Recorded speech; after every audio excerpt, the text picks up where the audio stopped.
And we have also shifted from monolithic to microservice architecture, and we have implemented a mechanism so that just in case one of the services down, we could at least create a ticket and show it to the resolver that you could mail to this person in case it is an emergency.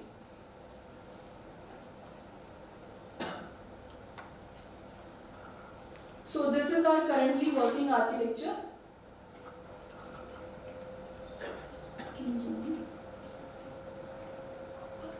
Okay, so these are all the possible users we have. Now then we have a gateway service that will authenticate rate limit and all the routing SSL also implemented.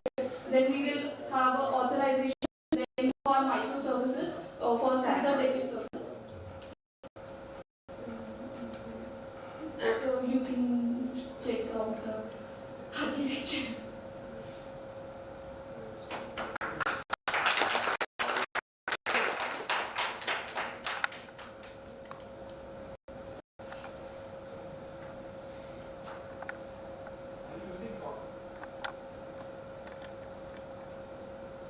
Are you using COM gateway? Sorry? The API gateway, right? What are you using? Sorry? It's protected using the OpenSSL. Okay. Okay. So, the Infosys data, are you also training the model with the Infosys data? No, actually we are not training the model as we don't have too much data, but we are simulating the data and we have gathered a lot of data through the ISG. Sorry. Okay. So you have standardized that information and you have Yes. Yes, and also Infosys is coming with its own SLMs, so they could be Like current SNMs is like if we coded to model, which is being like developed and deployed in the recent week.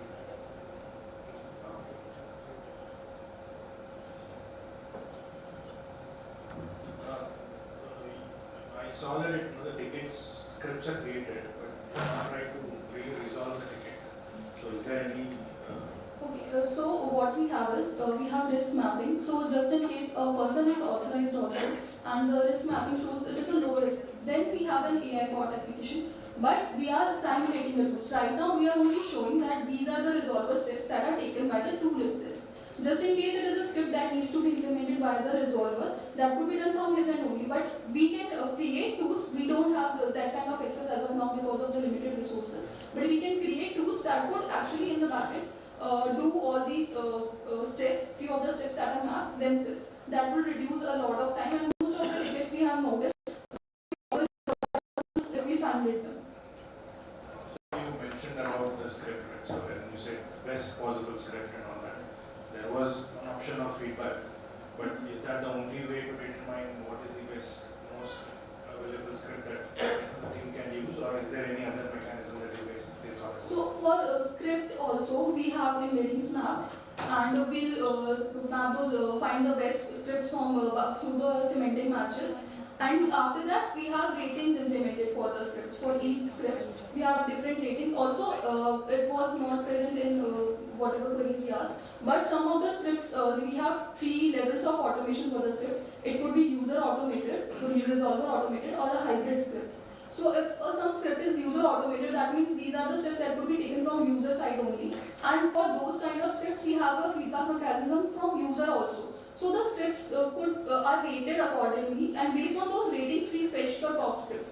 Just in case, right now we are only a script, but for resolvers, we can also show them that if this script is not working, we have an alternate script with that. What I want to understand is the rating part of it. How do you rate a script, whether it is good or bad? Okay, what is so the feedback or what is?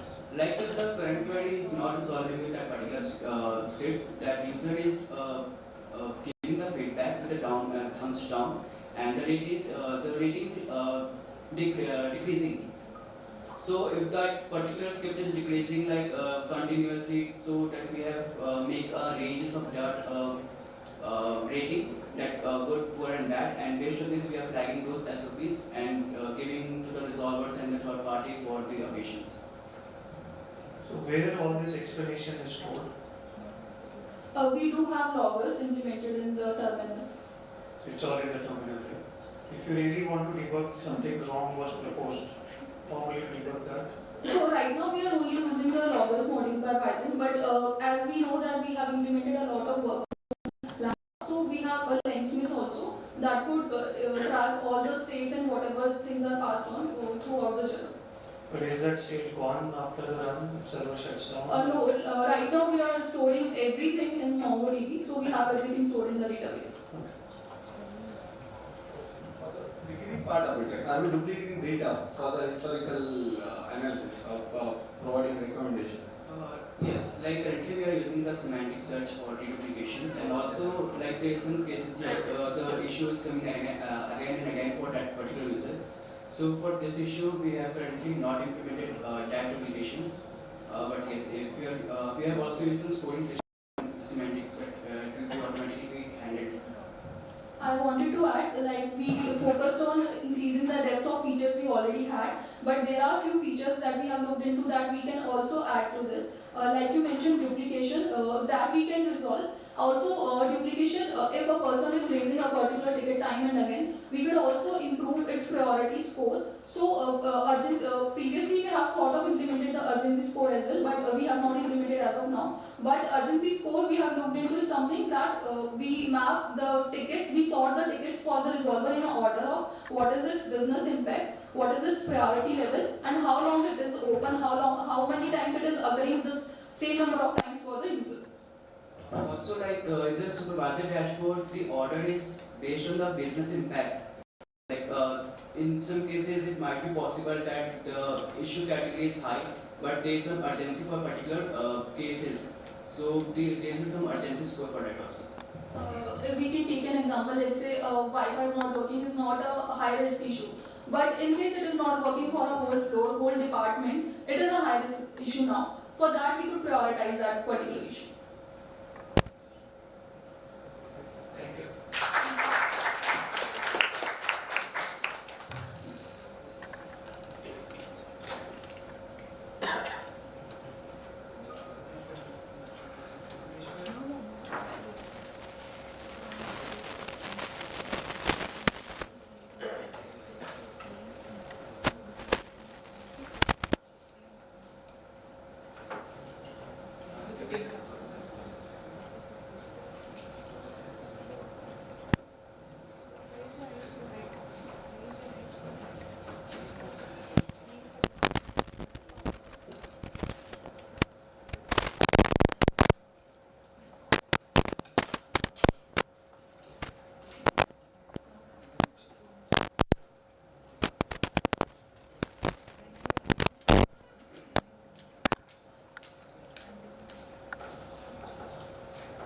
Good morning, everyone.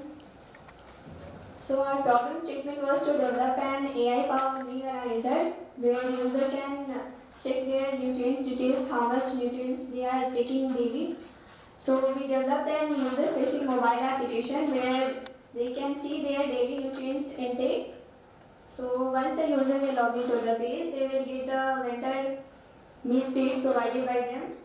So they can check how much nutrients is containing in that milk plate, and they can select the meal according to that. So now Ranjan will guide you through, walk you through the demo of the app. Okay, so hi everyone. So we have lots of features. Let me quickly go through all those things. Okay, first thing is we have this dashboard. It's basically, so our idea is to basically help employees basically to easily log their nutrients and everything. So this is our first thing is the dashboard. I guess yesterday someone gave the feedback that okay, how you gonna know that if someday I missed some food and missed to maintain the nutrients. So how you gonna know, how you gonna get the feedback and get the motivation and all those things. So here, so in dashboard you can see we have a graph entirely for the weekly scores and all those things. And here the weekly, daily basis there is the scores. We have day streak as well. It's inspired from Sulfate application, base day and today nutrition goals, how much you have completed and all those things as well. Okay, let's quickly go to our one of our major feature from day one. That's cafeteria. So we have connected our cafeterias in our application, so it will fetch different plates, different food plates from the cafeteria itself. So it will resolve lots of issues. First thing is we have AI pick here. So from the cafeteria, based on your profile data, your health data, and all those things, so it will give you top 3 AI pick for you, top 3 plates for you to choose. So basically what will happen, the scenario is, first scenario is currently we are going to the cafeteria and multiple cafeterias or food food courts and checking their what food plates we have. We don't know about the protein and all the things. So here in this case, so we'll know that okay, which cafeteria will go and which plate I need to take. So there is lots of time saving. You can achieve with this feature. And along with that, the problem with the main problem statement was to click a picture, get the nutrients, and log it. But the problem is, if you click a picture, right, it will not be able to give you the correct nutrients, right? So to do that, to avoid those things, to make it correct, to log correct data, we have RLog feature directly here. So we have a vendor platform where they will add those plates and all those informations, so that it will those things data will be available for all of our employees. So this is the data accuracy also we have we have added. So let me just quickly add to log. I'll just add for lunch, and that's it. Again, we have a direction feature also. You can click here and it will immediately go to Google Map application, and it will show the direction as well. Okay, so let me go back here and check the logs. Okay, so here this is our log page. Here you can see the entire log history and all these things based on your date. And here you can see we have a breakfast and a lunch as well. So everything will be available here. You can see all those log data for today and the previous data as well. Okay, so another major feature we have. So another we are building applications. So thing is why user will use your application daily, right? So this is the one feature that what I think people will use our application in daily basis before going for lunch and all those things. So they can just check and go to that particular vendor and do that RLog from here itself. Okay, so let me just quickly go through that main feature that was asked in our present statement. That was adding log from camera, from capturing photo. Let me just quickly read it from Gallop itself. So it will take a little time, around 10 seconds. Meanwhile, I'll just tell you how it works. So first it will go to first agent. So it's a multi-agent architecture. Agent. So first agent will define which kind of it is. Is it a food plate? Is it a packet food? Or is it a unknown image? So we are supporting both of the things. One is food plate and also the packet food also. Right? If you click the picture of the nutrients of the packet food as well, so that also it will start logging in. Okay, so here you can see so we got this information from this image. So we have edit and delete option because again email can hallucinate and everything, right? So like those grams and calories, right? So we can validate these things because again we can validate with an API and all those things, but for that also we need this grams to be correct. Right, so we can't do that much thing. So we have the human in the loop. So you can edit it, user can edit it, user can delete it, and all those things they can do. And below that we have total nutrition as well, AI suggestions based on your profile and whatever we got the data from here. Okay, let me quickly add if user wants to add this, then how are you gonna do? Let me just add. Let's say I'll say 1 cup of curd. So AI will help you to basically get all this nutrient information, and these are editable again. Okay, so I'll just save an art. Okay, so here you can see it got added, but in now we're gonna save it.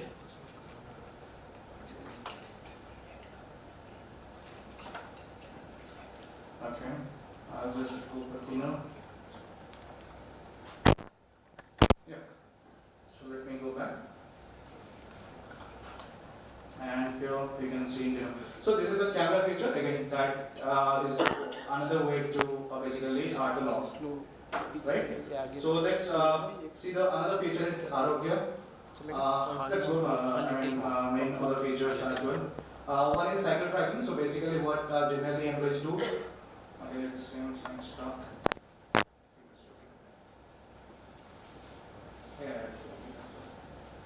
Yeah.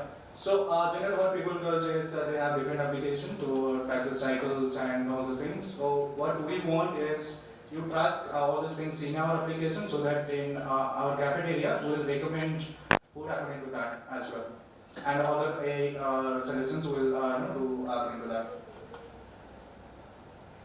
Okay, so let me go back, and also we have health info as well. So let's say someone has some health issues and all, they can click here to camera and gallery option. They can just upload the prescription or medical document. It will fetch all those informations, and all those informations will be attached as a context for the A recommendations, like in Arogya assistant and also other suggestions basically.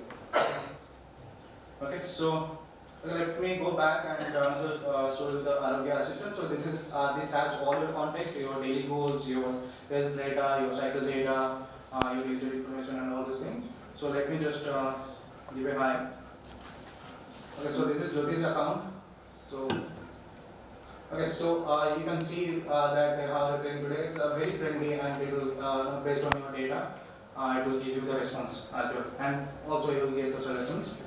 So that will be it. It will help you to you can ask normal questions, general questions, and other specific questions as well.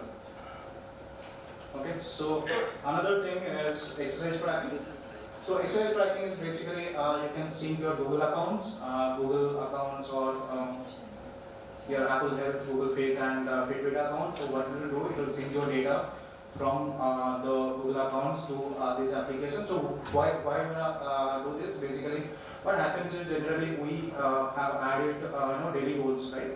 We have a fixed amount of calories we need a protein and carbs and fat, all those things. Okay, it's not okay.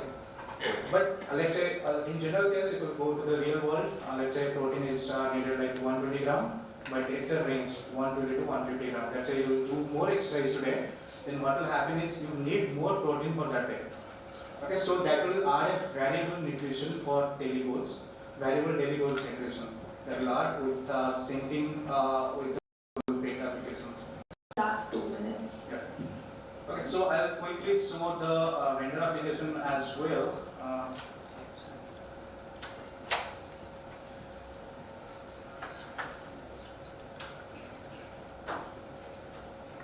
So this is a build application. This is a normal application we built for the hackathon only. So here vendor can log in, they can see the dashboard, and they can do the main management as well. I will just show you the main thing. Here vendor can use this AI nutrition analysis to get nutrition values. If I click here, again, we can go with an API as well, so that will be also correct data.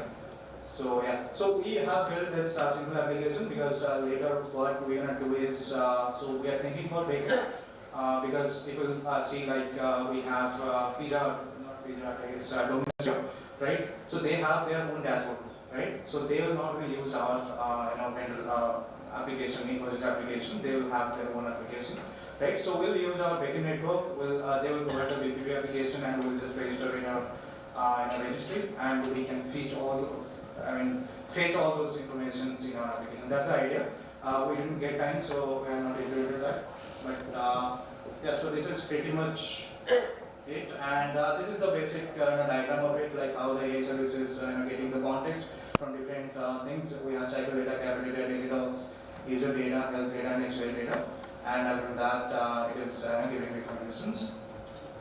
And this is the food analysis part, like how it is, handling those data. Multimodal first is the classification agent. So after that, it will, go to the specific agent to give you the data.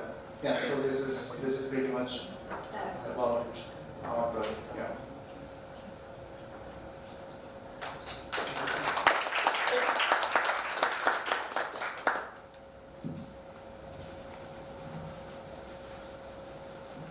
Didn't talk about your technology stack, can you? Yes. So technology we are using React Native for now for building mobile application. Our focus is for mobile application that user will use daily basis. So we are not going with web application. And for backend we have Python server. And for GenAI part we are using model. We are using 4.1 currently. GPT that Azure we have access. And the framework we are using LangGraph and LangChain. For calorie calculation, you are dependent upon the vendor to provide that information. Right. Do you think he is competent enough to provide that? Yeah, so there are some guidelines from Infosys that okay, you have to make this meal this would be this protein and all those things. Again, we can integrate those APIs as well. They can just put like the rice and this amount. And which APIs you are talking about? Any publicly available? Yeah, so there is API from US. So we are trying to implement that. So how much ghee is there in my butter chicken? Right. How much butter is there? That will be the problem. Can you give me that? Yeah, so that will be the problem actually. So just uploading an image. Yeah. Will you tell me how much butter is there in my butter chicken? No, definitely not. So we can't validate actually after uploading that image. It will go with the API also. Okay. Right? In API we will change the for the portion size and all those things. But we got that wrong, right, from the image itself. We can't say that it is correct. So API will also give the wrong data. Okay. How scalable it is? Let's say 3 lakhs employees needs to use this. Right. What is the current architecture? I haven't seen your deployment architecture. Like you said, Python is backend and frontend you are React Native. Right. How you can scale? Yeah, so Python service we have, for vendor we have different microservices. For this one also we have different microservices. And for another one is like how we're gonna manage all these images and all. If we'll process lots of images from this employee. So that's why this capture data. Most of the people will first hand will use this capture data feature only. So that we don't need to process images and all those things. If they will go outside, maybe they will go with the images. And for the images also, we are compressing those images rather than putting direct images. We are compressing till 2 MB currently. We can compress a little more as well. So you have offline capability here. Let's say agent is down. Yeah, so offline we have not added yet, but without agent, capability will work. Without agent, only that image part is for agent. It depends on the agent. So so capability they can use, and offline user can use. So a user can click that plus icon. They can manually also add. So if I add, like let's say I'm having a 150 gram of bowl of lentil. Correct. And how much calorie or protein intake I'm consuming. So do you have that interface here? So so you can ask the argument itself. Let me just ask. So can you just repeat it also? Okay,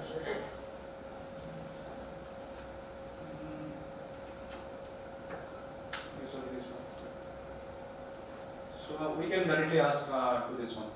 Okay.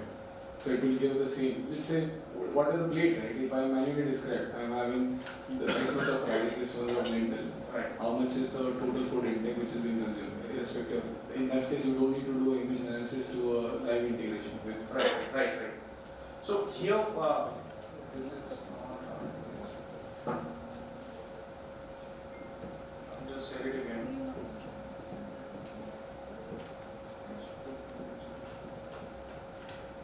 So there is 2 ways.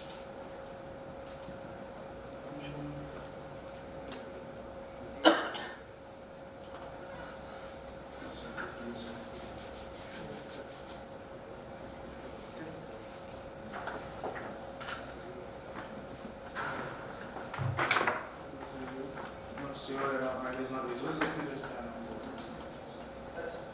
Okay, so there is two ways. So one is the chatbot itself that you can ask those things. Another is like we have not added separately, but whenever you will go to that, let's say closer the emails, again we can skip that also later. Then there is R button. There is a AI assistant button. So in AI assistant box you can say that I've added that time also I was showing the demo. You can say okay 1 cup of covered and all those things. So they are nutrients. So yeah. Firstly, compliments. It looks very refined, right? So congratulations for that. But one question that I had was because people are lazy, right? There is still a lot of manual things that you need to do, take a picture. And what is your thought? How do you? Because maybe 1 or 2 days you could do this, but later it will just skip. But what are your thoughts in terms of how do you make it just a norm of life? Right. So what we'll do is, first thing is how user will gonna use it regularly, right? So that's why this capillary feature will come. Okay, so before going for lunch, you will just take your application and it will give you the data, AIP. So it will have your information like whatever you have taken in breakfast and how much protein you need, right? So after that, it will, and also other data as well. So after that, it will pick, give you the AIP, right? So here there are two people, like one is, they are, very much into this protein and all those things, and some people are don't worry about those things. So those things will gonna handle by default. Yeah. Okay, you don't need to worry. So it will AI will directly give you. You just need to check this. Okay, 3 items I need to take. Only one of them you can take, and it will add the log. Okay, so you don't need to worry about those things. So whether you are a kind of geek person or a normal person, it will automatically add those things for you. I think that's good. And also maybe just a suggestion, like you could also buy the coupon already. Yeah. That saves a lot of time. Thanks. Yeah, it's the same thing. So the target audience is Infosys food courts, Yes, Infosys employees. right? So obviously our food courts, right? Yeah, so food court is the main priority. Second priority, if they are going out See, and all those things, they can. You are here, I'm sure, for last 3-4 days. You have seen the number of queue we have here. Right. Was it a part of the problem statement? It was like kind of a So it's a horrible experience, effectively, Understood. right? So you have not covered that in your app anywhere. Only the ticketing part, if it will add, then it will be fine. So the booking which is happening through here, what is happening with that? Sorry? If I book on this app, let's say today's lunch, I am booking my lunch here, one thali I have booked. What will happen after that? Okay, so for the booking and all those things, we are thinking about backend first thing. To integrate different vendors from the, with the backend network. Because vendors have their own tab, right? Own applications to, list down all those players. Okay. Right. Yeah. Okay, thank you.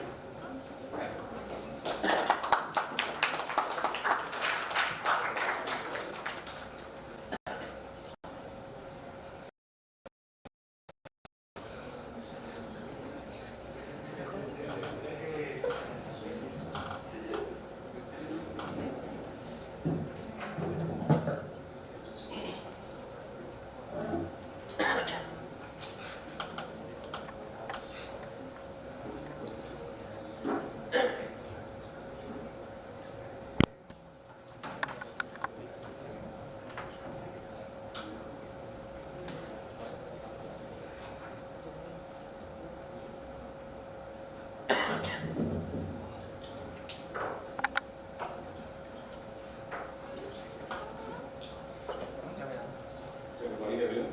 Thank you for this opportunity. So this is our solution. The problem statement was again the same. We data analyzer where we want to build something with AI, powered by AI to analyze your food grade and come up with the nutrients and help users manage their goals. So I will quickly go through the demo first.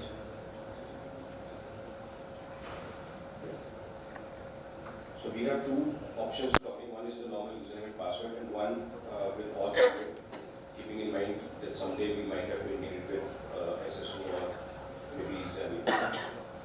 So currently I will try to log in with odds 0 here. Here my Google account was already logged in this browser and it took me directly in. And here you can see my name and email ID already fetched from my Google profile. So in here this we can have our target set. For example, my profile says that I am going to lose my weight and I don't have any major activity level. So my calorie targets are very low. In the allergies, I have mentioned cashews and dairy products and just other things which the AI will use to suggest me food items or guide me further. So I will just save changes. In the dashboard, there is some data that we have already filled during testing and show some trends, but we will come to that a bit late. Let's first capture the main thing. We can have food options here to capture meal items. One is the camera, which we are expecting that users will use their mobile phones in the cafeteria for scanning meal plates. Second is to upload using the gallery. Maybe later on, if I forward to scan, I can quickly add something and add it here. So it will show some score, that is what we have come up with. But what AI gave us was the identified list of these food items, where it identifies these 7 or 8 items along with their tentative weights and their portion sizes. And if I go to complete analysis, this is what it had returned along with the nutritional values for each of the ingredients according to the weight.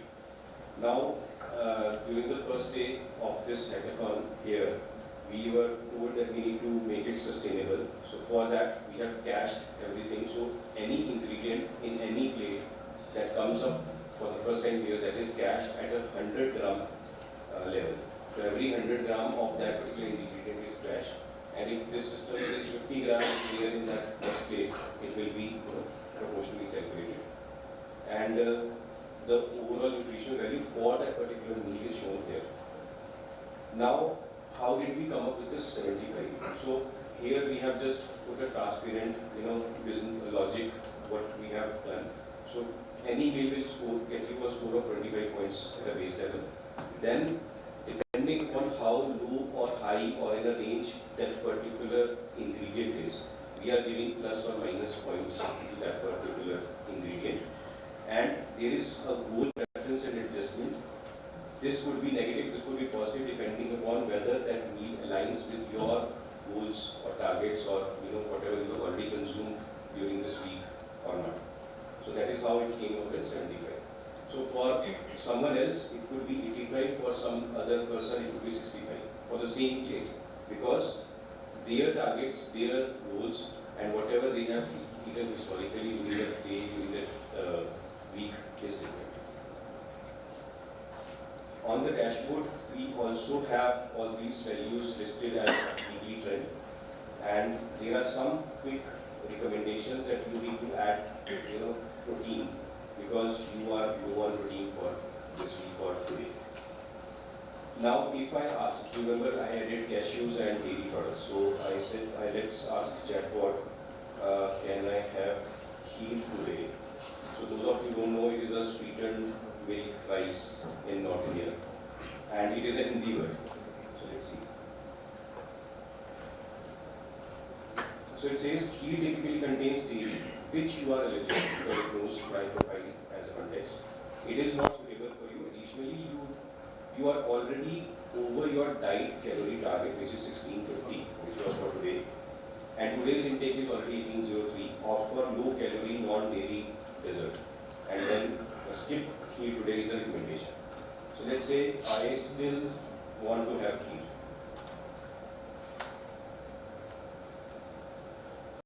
Tell me how to prepare it. So probably it will give me some better way to prepare the same kheer, and that is what I am expecting. To enjoy kheer, your target weight loss goal, so it knows what my weight loss goal also, and dietary restrictions, no cashews. So it took that, okay, no cashews, no dairy. You can prepare dairy-free version with almond milk or coconut oil, right? And these are the ingredients, these are the instructions, and then the final recommendation that opt for a lower proportion. Further, this particular site is responsive, so it's mobile responsive. So we wanted that, okay, in case we are in a hurry to integrate to some other existing app, we can have a mobile friendly version as a web view in that particular application, because we might not know what technology that target application would be. And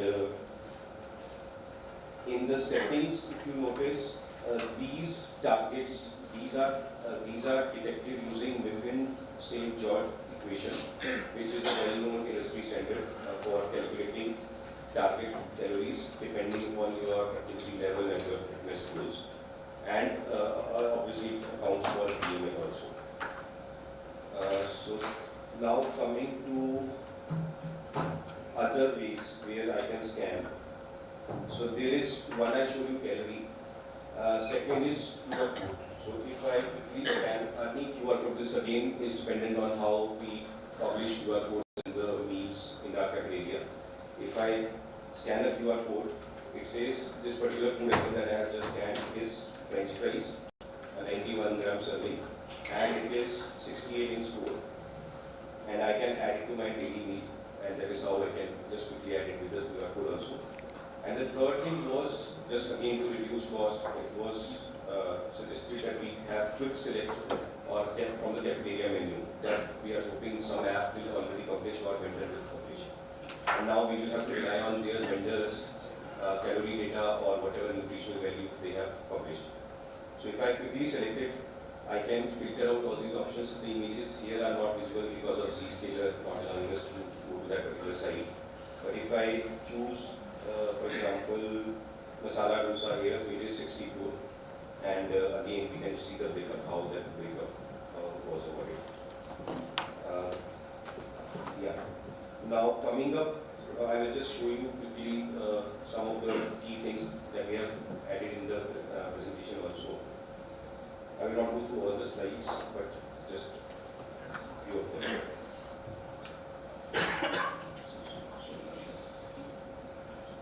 Right, so this was a problem statement that we have already discussed. Here we are using GPT-4o Azure on Azure for all these analysis. We are using Nutrition IX APIs, which is again the largest database, verified database for all the cuisines.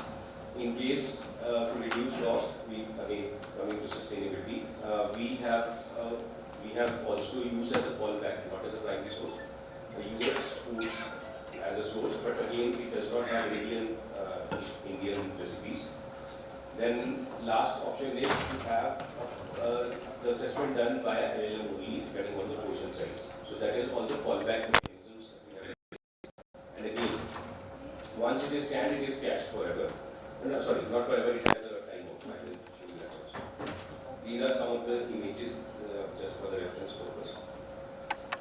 So this is how it is created, a mobile device with camera and text description. I can, like you were asking the previous participant, how if I can give it the text version of my meal plate, then also it will probably give you the right answer, but you will not be able to add it to the meal for now. So front end is React TypeScript, and it has all these features that we have already seen. Local storage for caching as of today, and we have used 3 agents. One is for meal analyzer, one is for recommendation, and one is for chatbot. And we are using mainly GPT-4o version for all our chats and analysis. Then this is the caching diagram, architecture diagram that we have put in place. So vision analysis, for example, will have 30-day time to live. Location data will have 90 days because it will not change that often. Food search again 7 days. Recommendation templates 1 hour, and chat maximum 12 hours. This is what we have configured. Again, we are free to tweak our settings file and change it whenever we want to. Cache lookup, how it does is first. Last 2 minutes. Thank you. Cache, first we scan an image. Image key is generated so that in case vendor images are getting scanned again, we can have some kind of a generalization from there how much score it actually takes. Or the same image we are hoping that vendor menu we will pass. So that hash will match.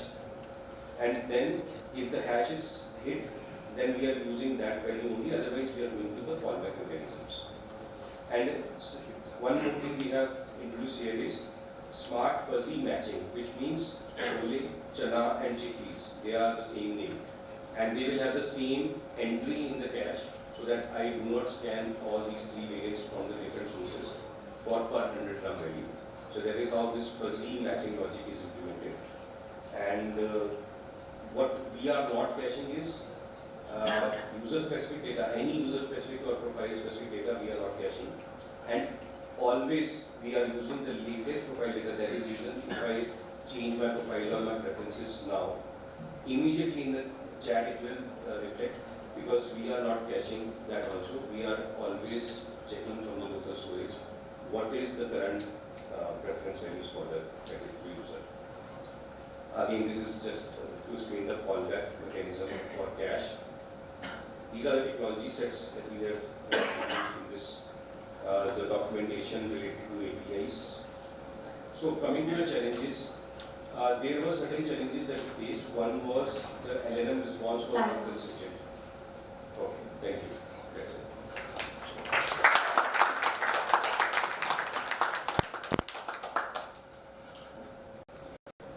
Yeah, any questions, please? Yeah, that's good. One question that I had is what amount of testing that you will take, right? Because whatever answer that you ask an LLM, it will definitely answer. But what is the kind of accuracy that you saw? Right. Did you happen to do any testing in terms of the quantities and things like that you got, or how was it? Yeah, so we tested it on a particular set of images that again we had the same image coming from different sources. Obviously, visually they all look similar. Maybe someone would have a coriander on top of it, so it will take that also into account, right? Some will have cheese on top of it, so it will take that into account.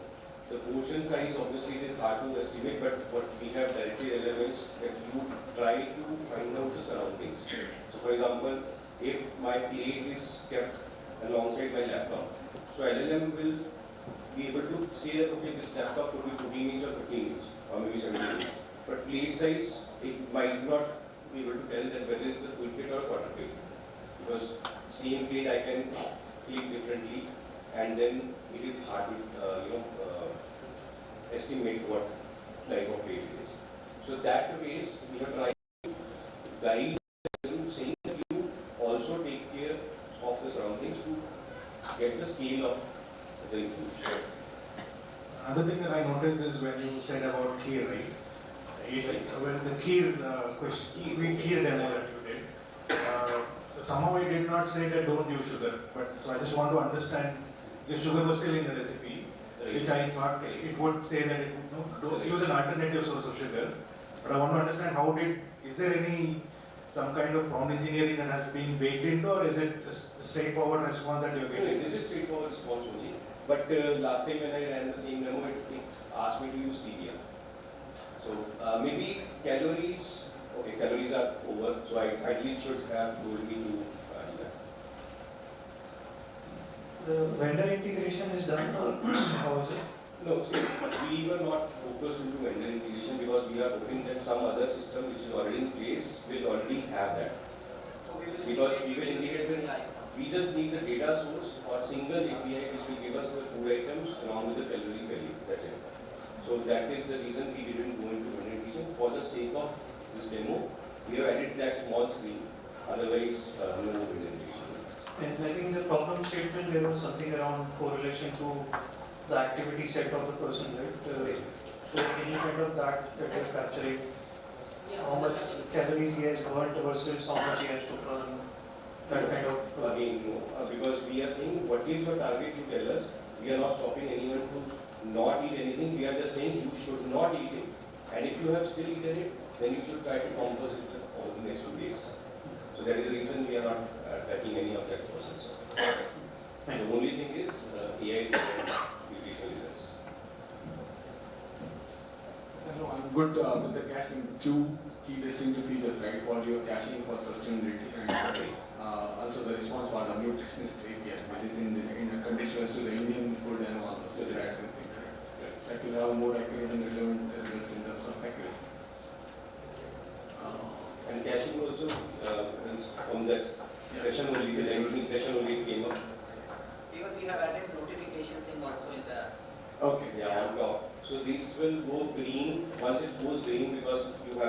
matured, so it goes green. Okay. And now boost protein is present, so that is the reason it's showing 1 here. So that notification part is also taken out. Only in terms of design, right? Whatever you have currently, you have built responsive web design, but it's not mobile first, right?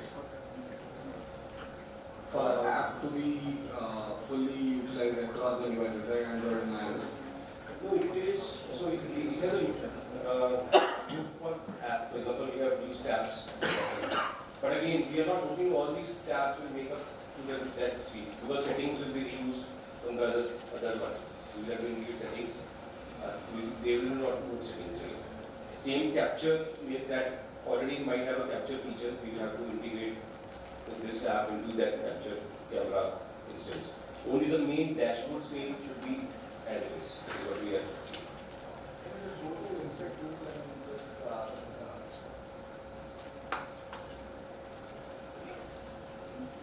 Sure.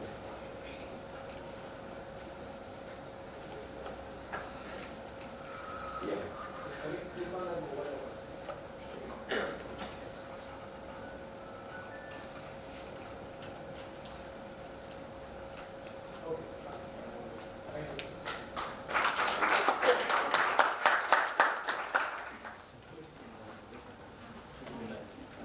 Thank you.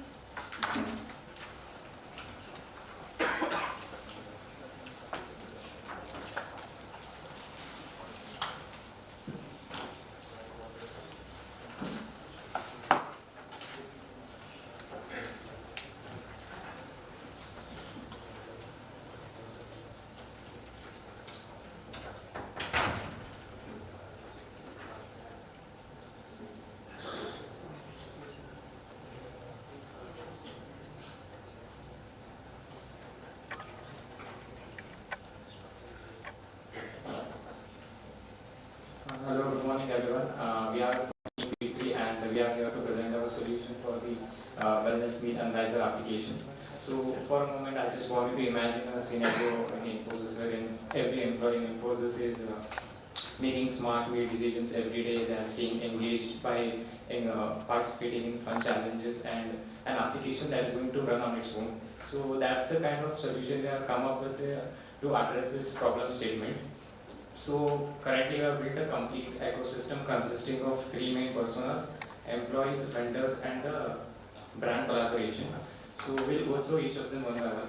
So currently whenever an employee tries to register into your application, so apart from the normal credential information, we are trying to fetch additional information like his height, weight, what are his lifestyle, what are his fitness levels and what are his future goals. So all this data will serve us in helping provide a context for further analysis and recommendations that we'll be doing inside our application.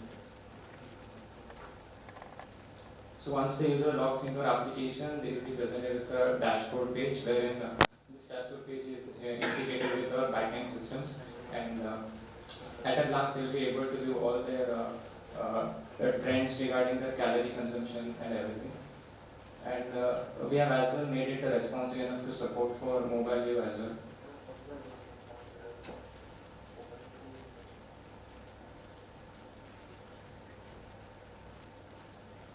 And coming to the important features of our application, that is regarding the meal analysis. So we are trying to cover several edge cases here as well. So wherein a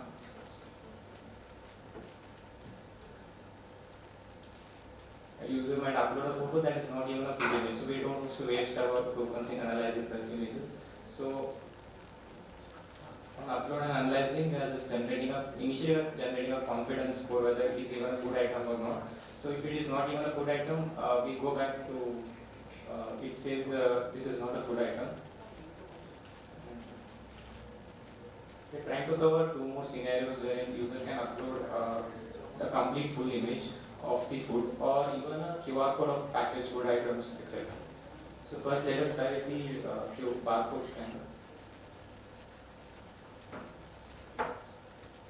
So while this analysis is happening, let me take you through the architecture of our application.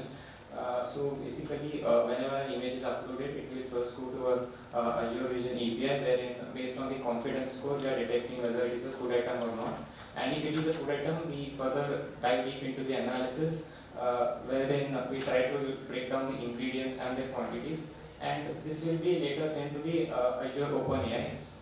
Here we are trying to simulate a N18 architecture with multiple nodes. So each node is specialized in generating insights for the user on different modules of information. And we are even maintaining a session memory so that context is set up across all these nodes. So this helps in scaling as well, because in the future if you need any new model of information, so we just need to add another node and train it. So that is another feature. So the analysis was completed. So for fetching this data, we have used Open Food Facts API, which is an open, and that barcode number which was there on the image, we extracted it and called this open source API. And based on that, we are getting all this information from their database, and the image which was fetched as well, that URL is provided in this response body. So this API call is not costing us anything, so that is one part of sustainability for scanning barcodes. It is a free API, and this is also talking about regarding the different modules of information generated by the nodes, personalized advice, action tips, and these personalized advice are based on the user's profiles, BMI, whatever the profile information was there. Based on that, this personalized advice is generated.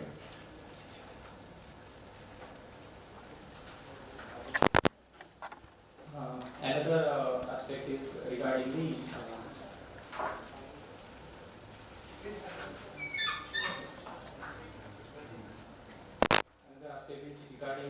analysis of an actual image. So along with this image, we have as well added a text prompt which can be added to this image. Suppose an user has uploaded an image of a pizza, but he may not actually have it on his own completely. Maybe he had a slice or two of it. So we can add a prompt like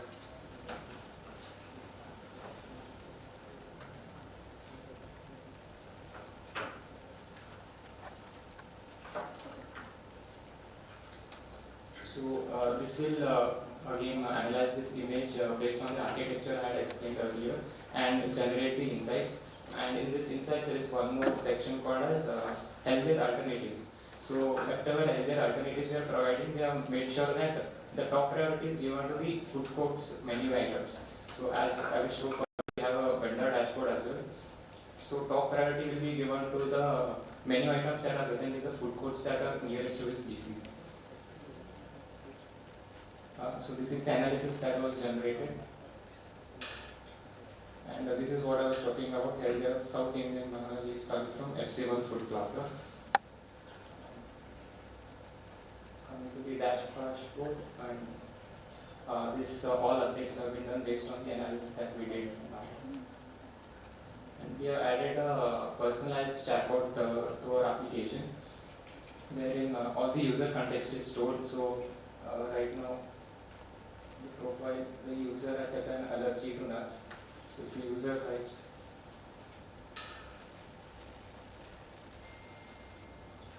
"Can I have nuts for my meal?" It will say that you cannot, since I have an allergy for nuts.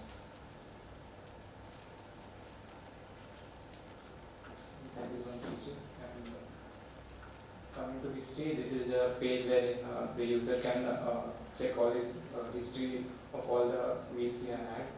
Similarly, we have trends and goals wherein user can track their eating habits and all.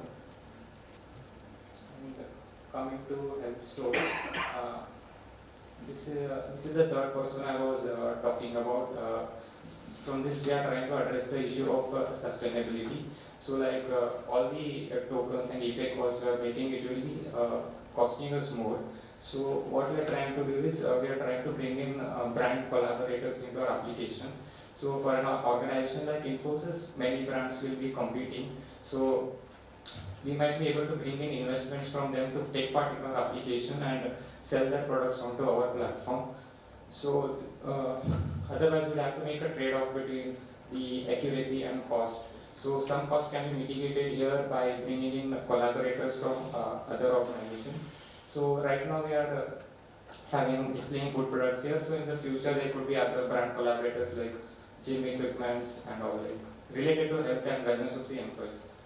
So that is one aspect, and we have tried to introduce a coin currency into our application, like we have in Flipkart and Amazon.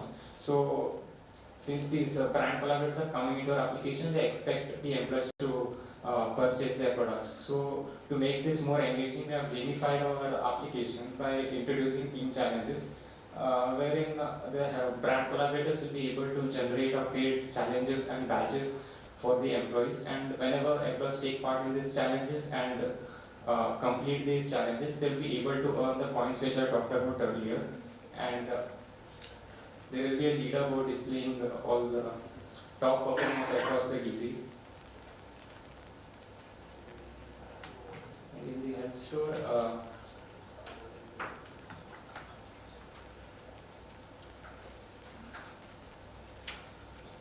the user will be able to avail discounts by reducing these coins. Like you can use these coins to avail discounts for these products to be purchased. And coming to device integration, so apart from fetching only the basic user information from the while registration, so we are trying to bringing more information like his daily activity levels by connecting to a Fitbit account. So here in all his calories burned, steps taken, all those information will be available onto our platform.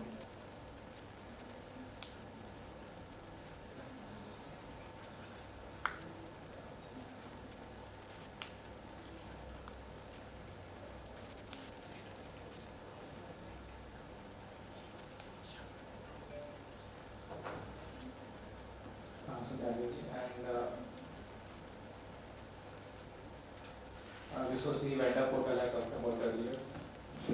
Last 2 minutes. So here they'll be able, on the dashboard, they'll be able to get a view of their revenue on what all the orders have been placed for them. And in the menu management system, they'll be able to add menus in an easy way. Wherein all they need to do is just upload an image.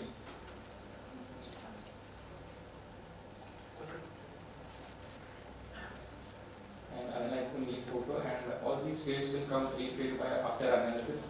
The only things they need to add will be price and the preparation time. And this is another part of sustainability where analysis need to happen only once by the vendor, and any user purchasing this or ordering this food will be able to reuse the already analyzed data.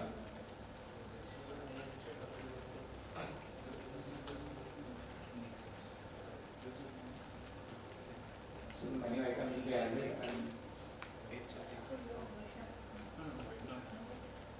the order food section, the user will be able to browse all the vendors pertaining to their DC. So currently this user is from Pune DC, so this map is displaying all the food courts pertaining to that DC.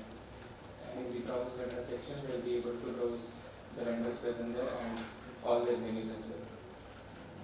You can click on add to cards and place them on. And these orders will be reflected in the vendor dashboards. And if the user changes the DC location to suppose Hyderabad DC, so we can go back to order food. So the food courts that are displayed will again go back to that DC location specifically. Thank you.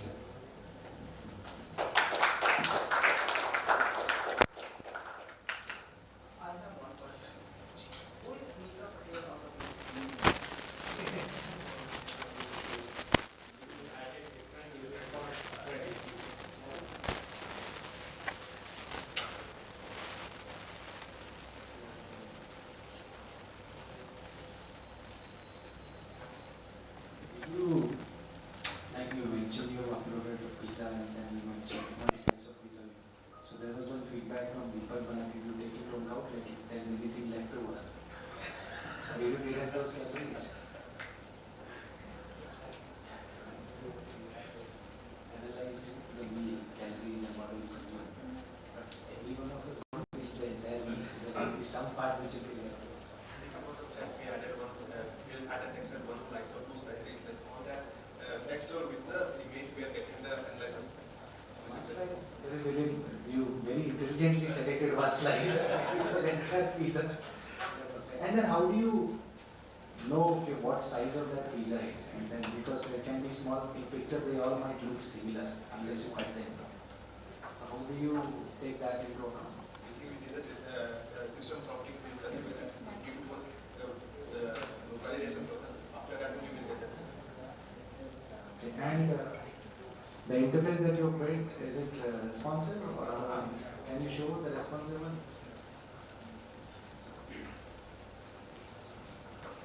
Any specific reason you have prices in US dollars?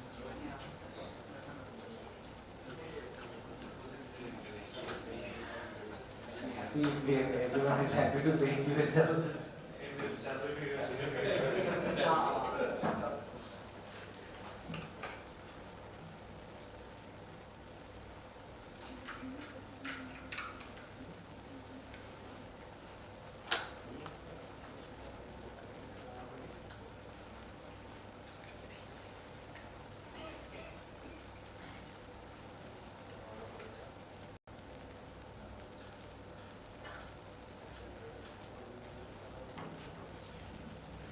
You had also captured allergies, right? I just noticed that even when you put chips, it said nuts allergy on it. So I was just wondering why is that? Even when you put chips or pizza, it also said you're allergic to nuts. Be careful. So was it a problem with the prompting, or is it picking up the allergies or is it just flagging that allergy for everything that you do? We are trying to do it more based on the ingredients that's like based on the ingredients present in the meat. We are trying to develop that allergy. Now, how much of all of this was developed purely using AI, and what were the inputs that you guys had given? We try to come up with what are the items to make it sustainable and regarding team challenges and the mentor application. What are features, ideas we can add in this application? We try to come up with that. Okay. And the barcode. Thanks. Again, how is the calorie calculation happening through AI? You are assuming it has all the data available would be able to get.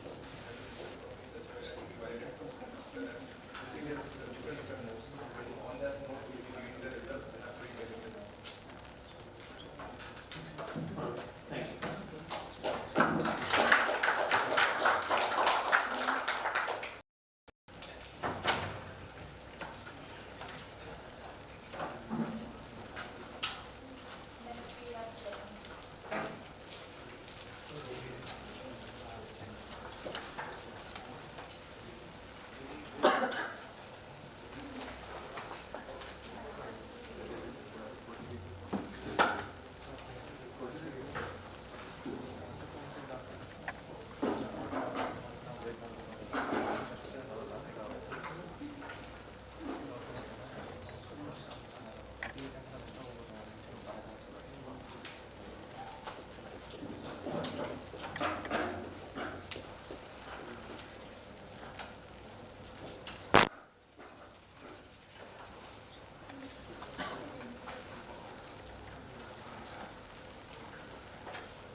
Good morning all. I'm Uma Sundaram and he is Ram. We are from Chennai and our team name is Ultimate Stars and we both are AI passions.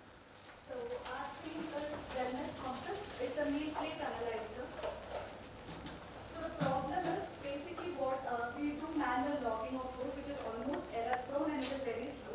Second thing is we don't know the nutrition value of the menu items that we are eating and we don't know how much of calories it has, what allergens are there, and it also doesn't have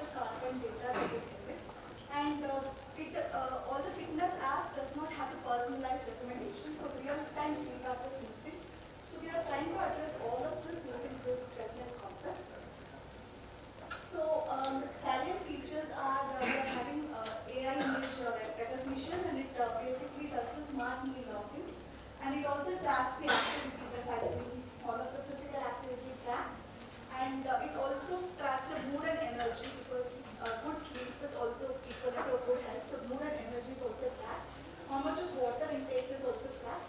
And we can add our personalized goals based on our BMI, all of that. It will also give the progress and data. So what we have achieved through this complete demo is we have used 3 Azure AI services. We have created 16 tools and we have safety validations, 4 layer of safety validation, and we are able to achieve up to 95% accuracy, and we are reducing the manual effort by 80%, and we are able to have a 7-day trend analysis. So we'll directly switch to the demo now, and then we'll go to the rest of the slides.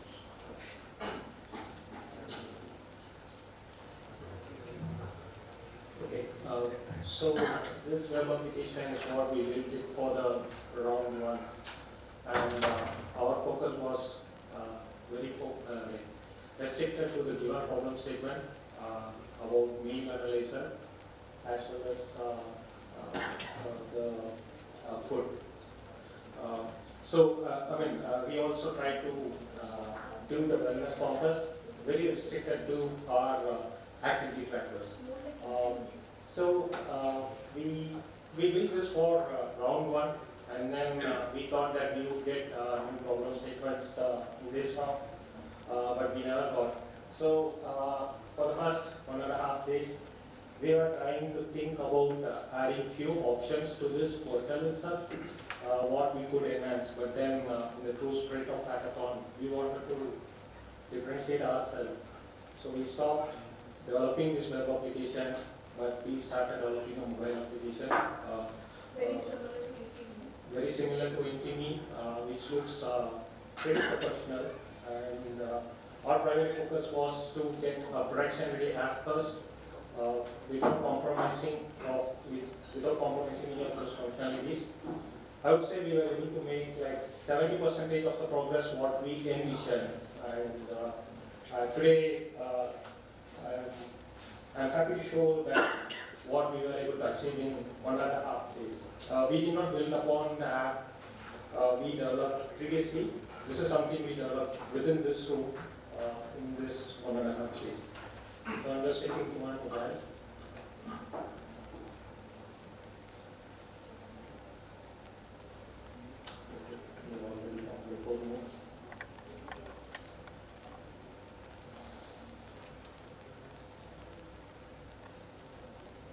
So we've integrated this with Infosys SSO. So basically, it authenticates with the Infosys ID. So to get this, we have given a couple of mobiles with the app installed. So for demo purpose, I would start with signing with SSO. So it is actually integrated. The Infosys employees should be able to log in with their credentials if they are using the web application. It's already done for round 1. But since it's in mobile, we were unable to do that integration because mobile runs outside of Infosys network. We were unable to do it. But still, we were able to map it with the demo user ID. For now, I just use my Infosys user ID.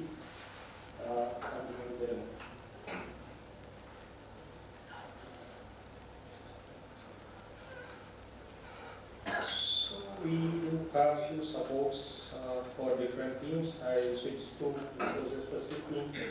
Probably it's not appearing well on the screen, but yeah.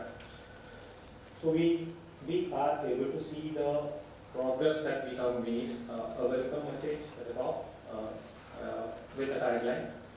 The progress we have made, the primary things that our app is doing, calculating the consumption of protein, carbs, and the fat. And then we have a quick action section where you will be able to log your meat consumption by 2 options, whether you can add it through a photograph or manually. And then, we saw other teams trying to integrate with the vendor the food court menu.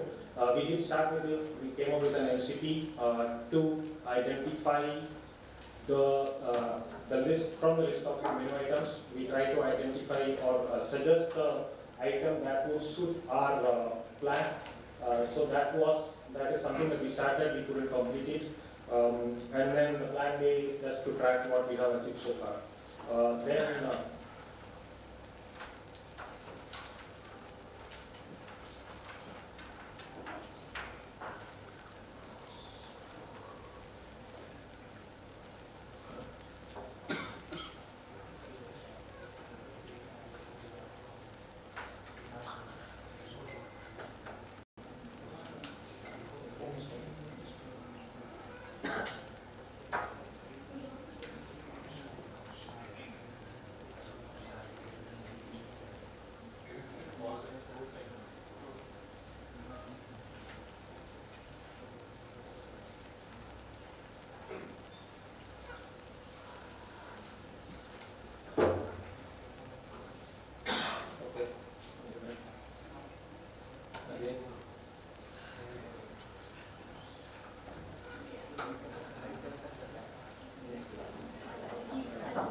can log water intake.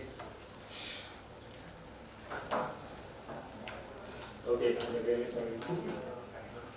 But I hope that we'll be able to experience it over. So we will be able to log. I'll quickly switch into the place where we can, where we have integrated our AI coach. This is the.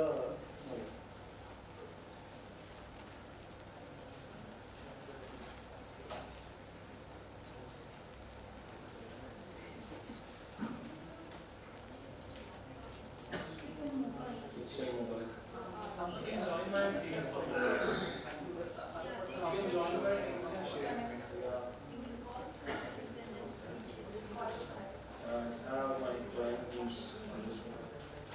Let me try.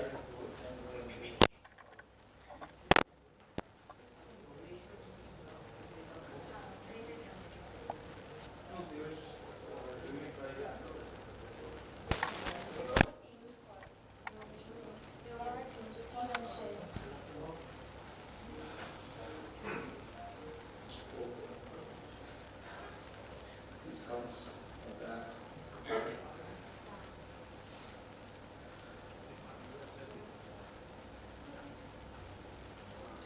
Okay, I'll try it. Yeah. So, in this coach, we have some guardrails implemented.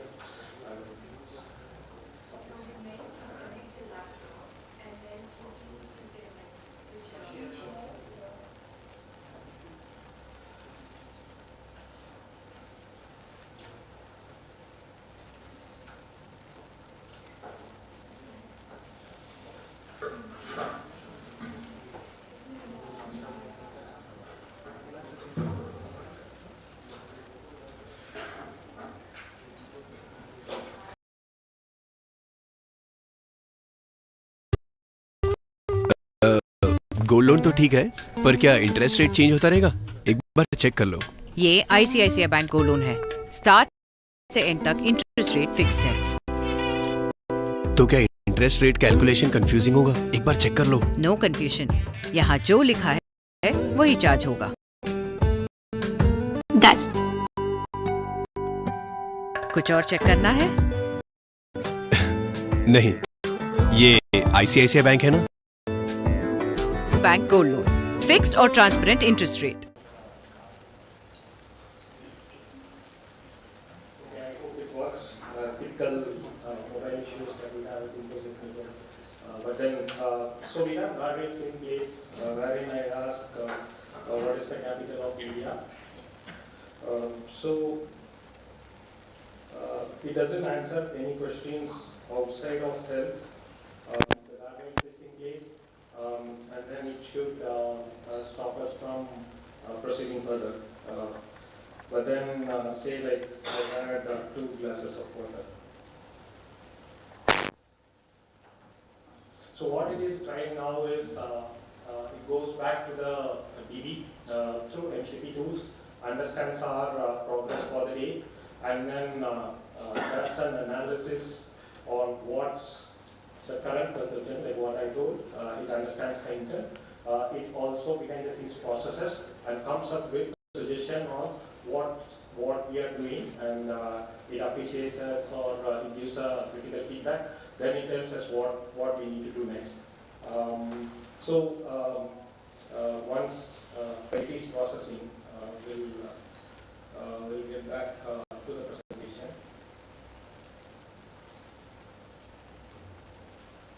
Yeah, so this is the architecture diagram. So we have used Azure OpenAI Vision Service, and we have used the GPT models as well, Azure OpenAI GPT model. And we have used Azure Content Safety for the responsible AI part of it. And since we are hosting it on the mobile as well, we are using the React Native.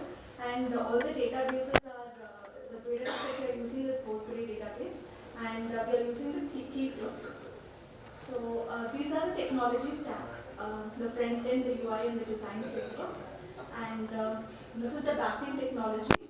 And these are the AI ML tools that we are leveraging. And this is more of a flow, whatever we saw in the app. And these are the MCP servers and tools that we have developed. So we have 3 MCP servers and 16 tools to perform various activities.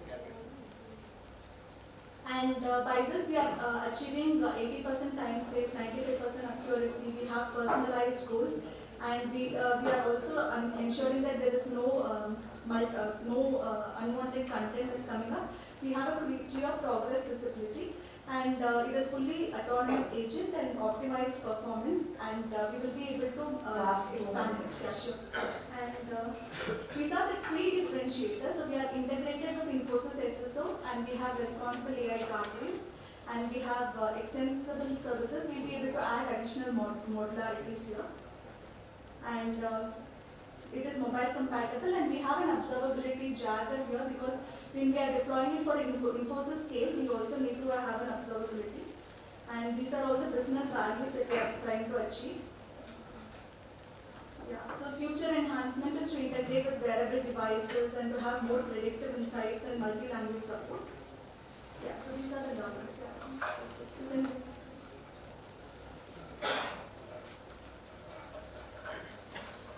So this is the response from the AI as it went through my current data, and then it came up with the suggestion, and it is also telling like how we want to proceed further. But then as it did this analysis, it also added the classes of water I took to my tracker. So I just started a conversation, and within that it intuitively identifies if I have consumed some food. It will add it to my tracker automatically. Say like I went for walking, I felt tired, so what food I can take. So now it identifies that you went for walking, and then it adds here. So it's kind of integrated. And then we have a VMA tracker as well. So, and I just wanted to show something like, say if I change some values, the VMA data is automatically calculated, and then we save the VMA data. So currently it changed from 18 to 18.6, but so now that's mobile view. This is the web view which is running behind the scenes. This is the same backend, but you can see the data will be updated here, and we will be able to track here as well. Sorry for the one.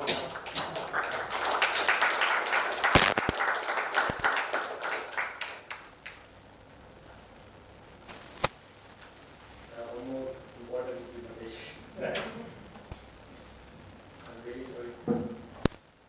Okay, vendor data, how are you capturing? Sorry? Vendor data. No, we restricted our scope only to food and wellness. We did not think about the vendor. Actually, we brainstormed about it. So we will solve one problem of placing an order, but the queue would shift from the counter to delivery case. So we did not spend our time in solving that. So we just restricted our whole thing only for activity tracking and everything. How is the Fitbit data being used for its recommendations or anything? That is the future enhancement I was telling. The wearable device is a future enhancement. Here it is more about activity tracking. So you manually put in an input that there's so many steps of physical activity, cycling. So you capture all of it.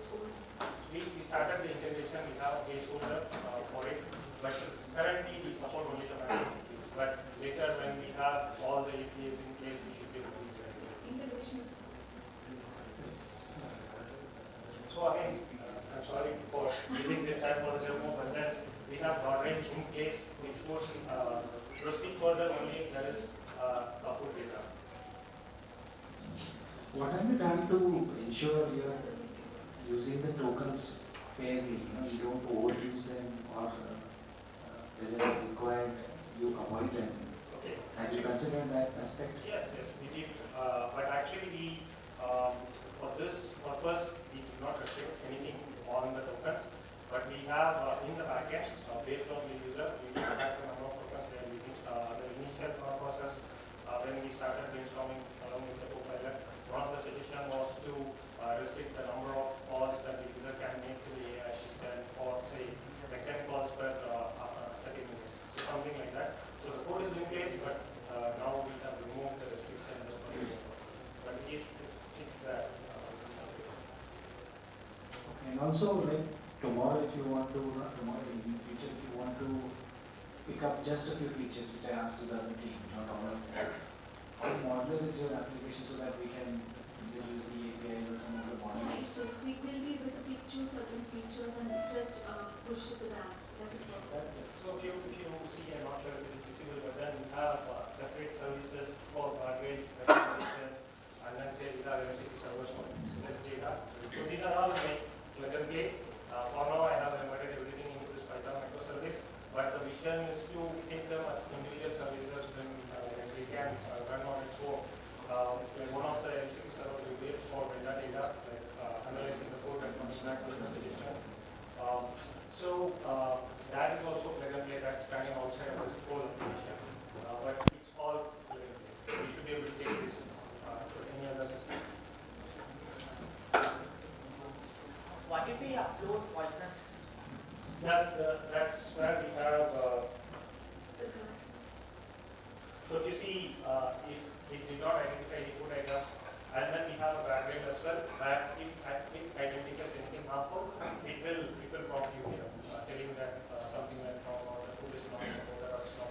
Allergen information, poisonous information, it tracks that. Testing with water also. You can try those apps. It is still active. It's there, so we will see. Okay. Yeah, I know it's like it's real hands-on demo, and we are little confident that it should work for you guys as well. That's why we gave the moment to this to you. I understand this, that you do.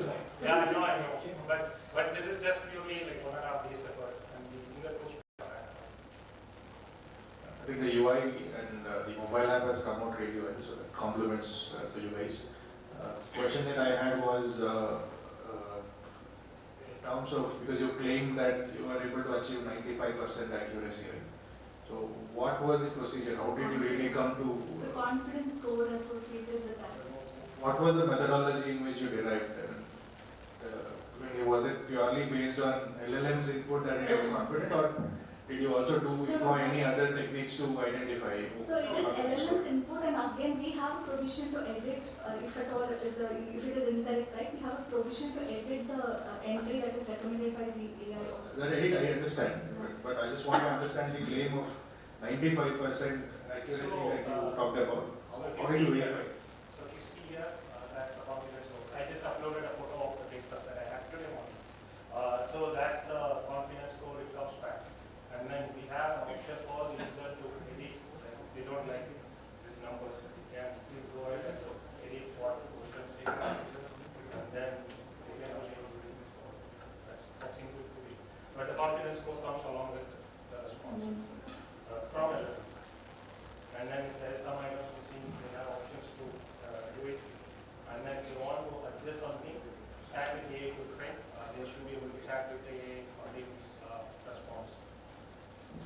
Because the same image that I used for the idli thing, right? The one of what it recognized as a chutney, and other one was it said some curd based something. Yeah. It depends on the clarity of the image. So my question was more on, are there any plans in terms of fine tuning this? Because we are completely dependent on LLM. You're throwing something out and you're So getting that things is back. why we showed the option to edit, right? Whether it's How a is page. this getting fed back into the system?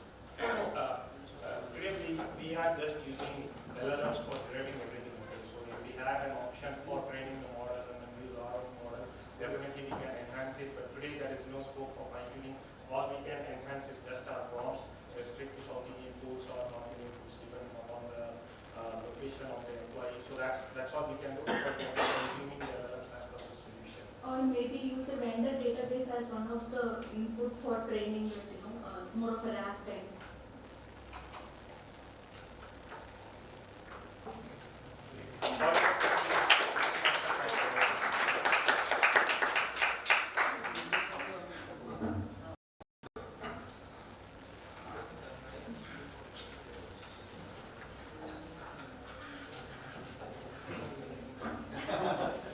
But it's broken, I'll give you a new one.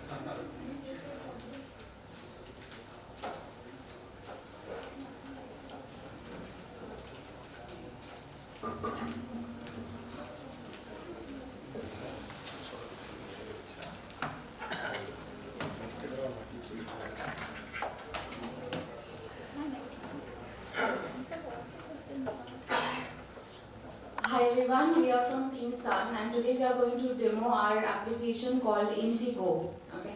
So we all in this present in this room, we have faced an issue with the travel requests, right?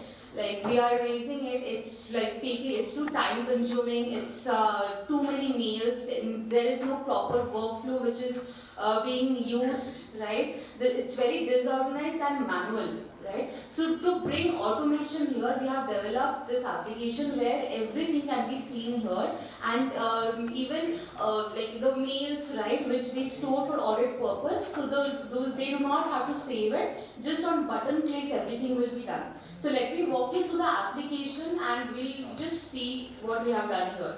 Now this is the profile page where these information we are going. This is an extension of Infime. So we are going to get this information from Infime, and you can see this is the information, official information of the employee.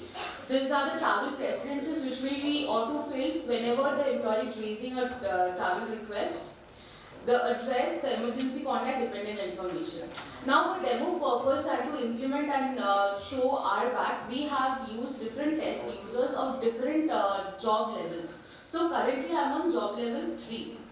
Right? So I go here, okay. Now so suppose I want to see the travel policies, I just type here show travel policies, and it is going to show me what all travel policies are there, right? We all have flight approval limits, we have smart booking practices, expense guidelines, right? It varies based on the job level. Late travel for female employees. So all these policies we have used as guidelines to understand if the particular travel request requires a DH approval or not, okay, or rather what kind of approval is necessary there. Okay, so let me create a travel request. So let me I want to travel to Mysore on December 20. See, I am not entering all the information to the in the chatbot, right? I'm just giving basic thing that I want to do. I want to travel to Mysore. Okay. Now it is going to ask me for all other information which it did not get to create a travel request in this form of a card. Okay. You can see that Kolkata. This is the base location of the employee that I have selected. So this got auto-populated. Now from Kolkata to Mysore, I'm going to travel. Then departure date is 20, which it has taken. Now since I did not give a return date, it is empty. Now I can select here 24th. December. This is project code is already populated based on my existing project code, and purpose of travel, say client visit. Okay. The approval details are also populated, and if you want to edit, so many times you have seen that the approval chain, the project code is not aligned with the ones which we'll be using for the TR. So in that case, you are free to edit the project code as well as the approval details. Right now, I just click on create travel request. So this request has been created. Now once this is created, it is going to go to the different approvers, right? So let me change it to a GL7 person. Now if I go to notification and I go to travel approvals, I as a delivery manager will be able to see that particular travel request. Okay, the estimated cost, the from city to city, everything, all details are visible here. Now as a delivery manager, I have the option to either approve or reject it. Now, so suppose let me approve it. Okay. Now I go back, and as a GL3 employee, like the person who raised the travel request, I will be able to see a notification here that the approval has been received. Please proceed with the bookings. Okay. Now on clicking of this, we are showing a AI travel recommendation plan. Okay. So there are two options which we can follow here. First is whatever AI recommends, and not one, we are giving 3 recommendations. Whatever AI recommends, you just select and accept it, or you have the option to customize. Okay. So I'll come to the customized part later. As part of the AI recommended ones, we are also showing fastest route and budget friendly. Okay. So all this data is coming from the backend. Now, when I created that travel request that I want to travel from Kolkata to Mysore, so there are multiple steps involved. Like from Kolkata, you have to take a cab to the airport, okay, which you can see on the screen. Then you have to take a flight to Bangalore. Then you have to take a fly bus from Bangalore to Mysore bus stand.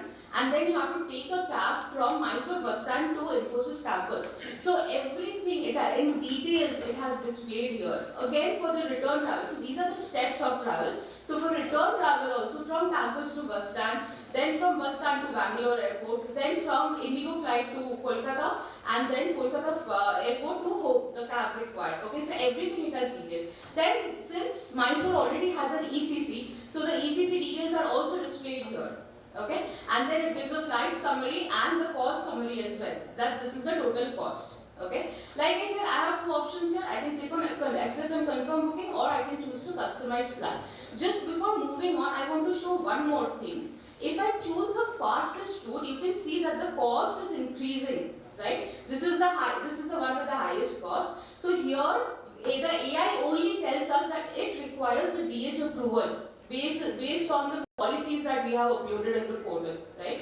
So, and this is not limited to a DH approval or policy check thing. Our AI, we have agents which are going to also scrape the web to understand if there are any issues. Like recently, just a few days back, we had the major issue with Indigo, right? So all those news, right? If there is a disruption, any news, this will come under this part, and this will give as a like information or notification to the user that this is what is going to happen. Okay. Now suppose it comes for requires DH approval, then you can just as a user I can just click on action required. So based on the travel request number, which is not editable of course, and the approval mail which is editable in case you want to send it to someone else for approval. This should be a jail 8 person, and you have to provide the exception reason. Okay. So suppose client visits, I just type something, okay, and I send it. Okay, so that this exception will go to the delivery head.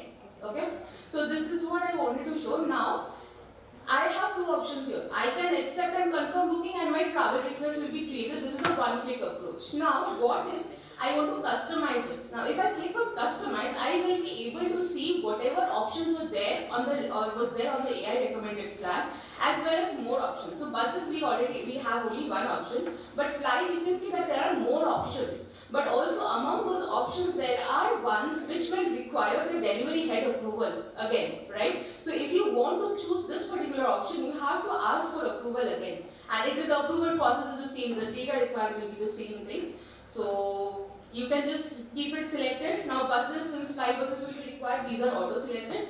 I just click on continue.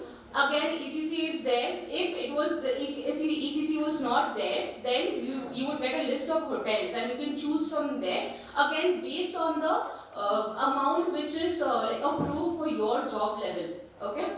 Now I click on continue. Now cab booking part. Now many a times we have seen that the cab drivers call us up early in the morning or just before our travel that please send us the current location in WhatsApp, right? So to avoid that particular case, we are also adding here the location choice thing. Like you can just select that location, and that particular latitude and longitude, the coordinates will be added to the travel request. So you do not, this will be shared, this ID will be shared to the cab person, the cab driver, and it will be taken care of. So other details are just pre-filled here, and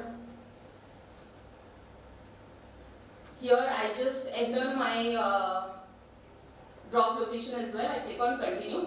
Now this will also give you a travel summary. Like this is the outbound flight, this is the return flight, the bus, the accommodation, the cab details, the total cost, and then I click on confirm booking. When I click on confirm booking, I will be able to see my travel requests there. Okay. Now here, if I click on this is the travel request, upload, approved. If I want to download, I have the option to download the flight details here, the hotel details here, and the cost summary here. Okay. Now suppose I go back here. Now I just showed you that I have the option to send it for further approval to the delivery head. So if it goes to the delivery head, then it will look something like this. I just change my demo user to GL8. I go to notification, travel approvals, and here the exception approval will be displayed. Okay. Now another thing is, if I want to create group booking, right? So I just change it. So only JL7 and above will be able to create a group booking request. So again I go to chat and I create a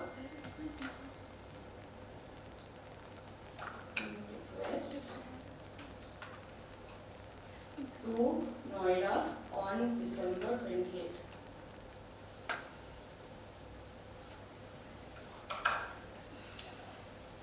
Okay, so I just click on plus here. Yeah.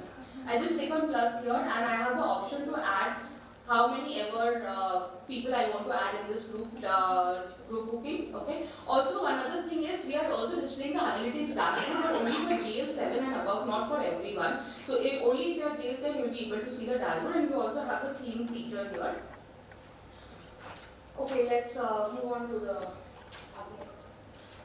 Yeah, so moving on to the architecture. So as Ashwin mentioned previously, this solution was built mainly considering that this is going to be an extension of the Infimi application. So there is one entry point of the agent. So this agent can be added as an extension to the existing orchestrator agent which is there as part of the chatbot, Infimi chatbot. So, and then whatever agents we build internally can be plugged into it. So to put into Infimi, we just port the agent, and that's all. And on top of that, we have that RBAC there with the backend and everything, and then the UI is in front end. So for the micro front end, so for the UI is in Angular. So the Angular thing, it's a micro front end. So we just have to change the navbar portal, and based on that, the entire solution can be easily ported to the Infimi application. And so the main agent or whatever agents we have, this would be residing in the Topaz fabric. And due to that, all the guardrails, RAI, RTT, everything is taken care as part of that. And there will be integrations with external applications like for the type business, it has to have integrations with Air India, Indigo, etc., then IRCTC. So these integrations would be the only external facing integrations which will be there. This everything resides in Topaz fabric, and then that's how the guidelines and everything are taken care. And other than that, we have used Postgres as our main DB, and there is a minor usage of Node.js also. So these two also are approved usage for the Topaz fabric. And yeah, that's all.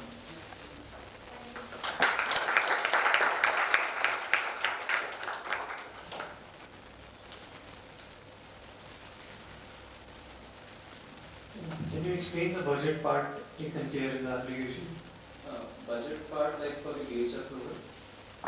DH, DM both. So as a unit head, I have been allocated certain budget and it's always ticking, right? It's always getting consumed. So based on that, I have to take a call of approving a request or rejecting a request. Because I saw you had some budget everywhere. Yeah, so that was for the DH approval, like for a job level. So let's say, for example, if my job level is high, maybe my ECC allocation budget or my hotel budget is 3,000. Okay. But if due to any reason I am not getting that, I am getting something on the 5,000 rupees. Or maybe my flight budget from Kolkata to Bangalore is 7,000, but the flight price is due to some reason 12,000. So when those policies are violated, those goes for DH approval. So we haven't considered the unit budget. It's like more on the job level budget we have considered. Okay. And in the workflow when it went to the DM approved it, it came back to the submitter, right? Then submitter had a chance to select different cost brackets. Yes. DM approved for one cost, and then the submitter could actually take a fastest route. Then what did the DM approve? Yeah, so DM would approve the travel request. Okay, now if there is a... At certain cost, right? So it was showing me 20K. Yeah. Now the employee has the option to select the fastest route. All of us wants to go fastest, right? No doubt about it. Fastest is, let's say, 30K.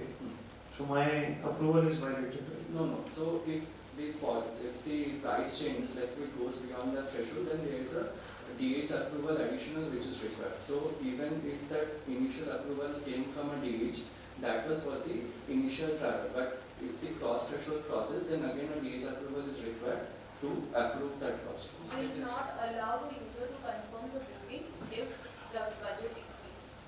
That's Whatever like, has been approved. extra time was That's like a current process also. Process. Okay. And this will require a lot of integrations with our internal systems. Right, all the ECC, how much is booked, how much is available, right?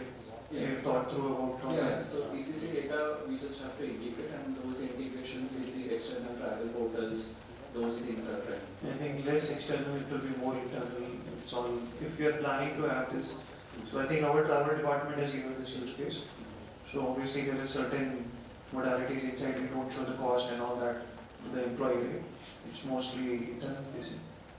Flight fares are shown actually, and hotel prices are shown if it's not ACC. Okay. Thank you.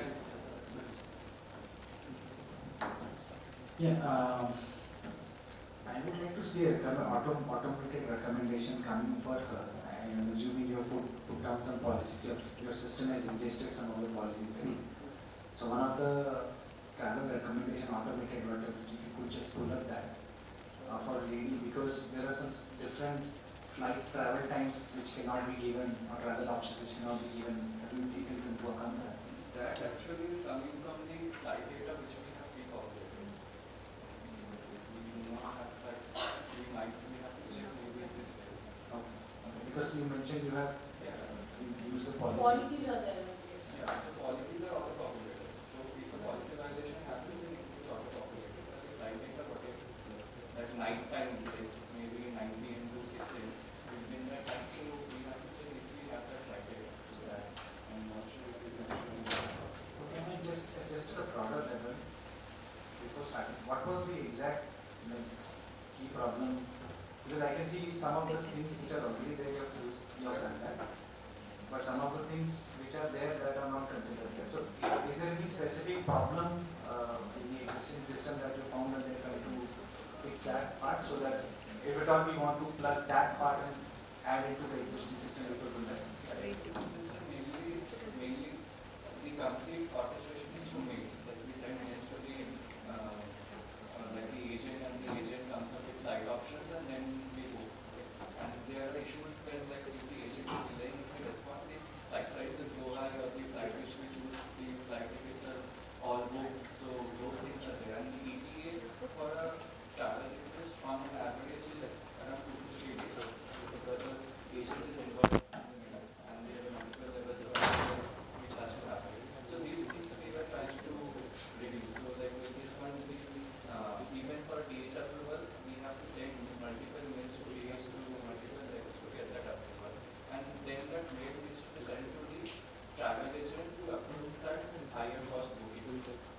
For audit purpose, they save that mail so that later if someone asks them, then they can show that mail. So that process also we are replacing with our one system, like we can just check from here if any such audit was approved. We will say it was earlier too many years, now Time consuming, from 2 to 3 days we are bringing down to 2 to 3 hours, and then the manual process we are replacing with an automated workflow, and then of course the too many mails with only one system. Question like, is there an option for DH or even to delegate this? Yes, we also have thought of that process. Like if suppose I'm a JL3 employee, instead of going like sending the exception approval directly to JL8 employee, we can have the option to first like ask JL6 employee to approve the project manager, and then that will be the JL6 employee will be then escalating to the delivery head. How are you maintaining this mapping, the information, right, the policy information as well as the employee organization hierarchy, right? Are you feeding this information? How are you maintaining that? We will be pulling the data from Infimi, whatever data is available. Like or quite hierarchy, so that So currently you have hard-coded that information, let's say if Amit Kumar is an employee, and so for Amit Kumar,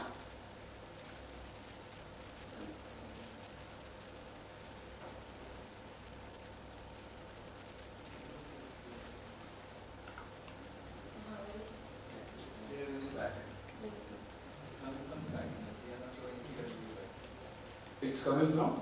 backend, like this hardcode, it's in the backend. Okay, that's okay, but the interface is there, right? If you want to have a wrapper. yeah, like I showed right in the chat, if I try to create the travel request for And it's runtime information, you are not storing this Yes, information yes. from this application. See for this one, for Amit, Priya Sharma and Rajesh Menon, this got auto-populated, I did not type it. But if I use a different project code, then I have an option to edit it. From here also we can edit it, like if for any reason we need to send it to a different DM. Different project code, different DM, different project manager, we can edit it. That's why we are giving this facility of training, because all these pieces are now coming in dynamic. So we are not creating UI reports and also whatever you are seeing is complete dynamic as per the user query. So you can do whatever you want understand your detail. Yeah, and like age approval, whatever we show as part of the care solutions and all, was mentioned is like it is coming from the agents. So these agents can track any kind of alerts which would be there, which might affect the travel. Okay. So that sometimes like the integration happen. Right? So it would be able to strictly get. So we have added few pages which include straightforward information like guidelines and everything. And based on that, if we get that there is a certain threshold which is crossing for the alerts and everything. So that would be flat. So it's not a complete rule-based thing which is coming. It's agents which are populating that notification on everything. So you have a travel system all the listed vendors which we have in this actually on the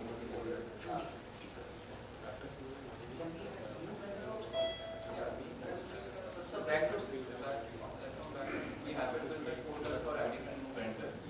Because we were not sure how the vendor integration happens such a high level order. So that it has nothing is problem. One question, this is quite nice. I'm somehow not seeing the simplification bit, because there is some integrations, but you are still going through similar screens and maybe I miss it. I just want to understand how are we simplifying the current problem that we have, right, in terms of there are some orchestrations, but not everything can be got rid of. Right? So we need to really think in terms of what is more achievable in the current state. So what would those one or two things that you think out of the solution are achievable in near short term? Yes, so first thing is we completely remove the usage of mail SIM. So the current system uses lot of mail. That is one. Even the case approval can happen through the portal. So the multiple levels of approval which are there. So these we cannot remove. So those screens, those approvals has to happen. Which approval is there in the system? It's like It's through mails. Like for a higher price. It's there in the system. We get it via mails, like the vendor asked us that please get a mail approval on top of this mail that For they are exceptions. trying- For For exceptions. exceptions, yes, for exceptions. For regular, if the delivery head is a regular N2 approver, then he will be able to approve it. But if it is an exception case, then it goes to the mail chain. Travel agencies specifically ask for that mail confirmation. There are 100 requests. If there are 100 requests raised, maybe 20% of them may be getting into an exception category. We are looking at 80% of the majority category. Now in that majority category, if you have to list down, let's say top 3 things that will solve the current issue like that we don't, we are not able to do with the current iTravel, what would that be? Where do you see the overall AI getting into action? I understand mail, other things, but that is an organizational need you cannot really avoid. But what is that 1 or 2, 3 things that you think will simplify the current iTravel request that we have as of now? So one was the collaboration. So AI was coming from the entire suite of how the travel is going to do that. Flights already booked, like post and everything. So one click booking, everything you get at a fingertip. So currently what happens is the travel agents gives us these are the flight options, you choose whatever you want to do. And there are issues or scenarios by the time we send that response, those tickets are already booked. Okay, or the flight prices go high. Okay, so these things automatic using this agent and We are trying to keep it as simple as possible because where it is not needed, we are not trying to put AI in there. Are we suggesting that we are skipping the travel agency itself and then all of it? So we have this, we have an option to self-book as well. So you are targeting self-booking where you kind of... End-to-end self-booking. So travel agency fee is there, but if an employee chooses a self-booking option, then all of that is pre-done for the employee with the external integration.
Hey, good morning. Good morning, this is Cafeteria for Infosys. So this is a similar application like you saw for Mailblade Analyzer, which helps you scan for you have dashboards, calendars, etc. and further features. I'll walk you through this. The primary aim of this particular use case is to basically scan a food, wherein you can upload any sort of meal or food. So what I've done is when you actually upload an image, we don't know what the user will upload from a gallery, right? He could upload a harmful image. Let's say I have a dangerous image, which is basically a man holding a knife. So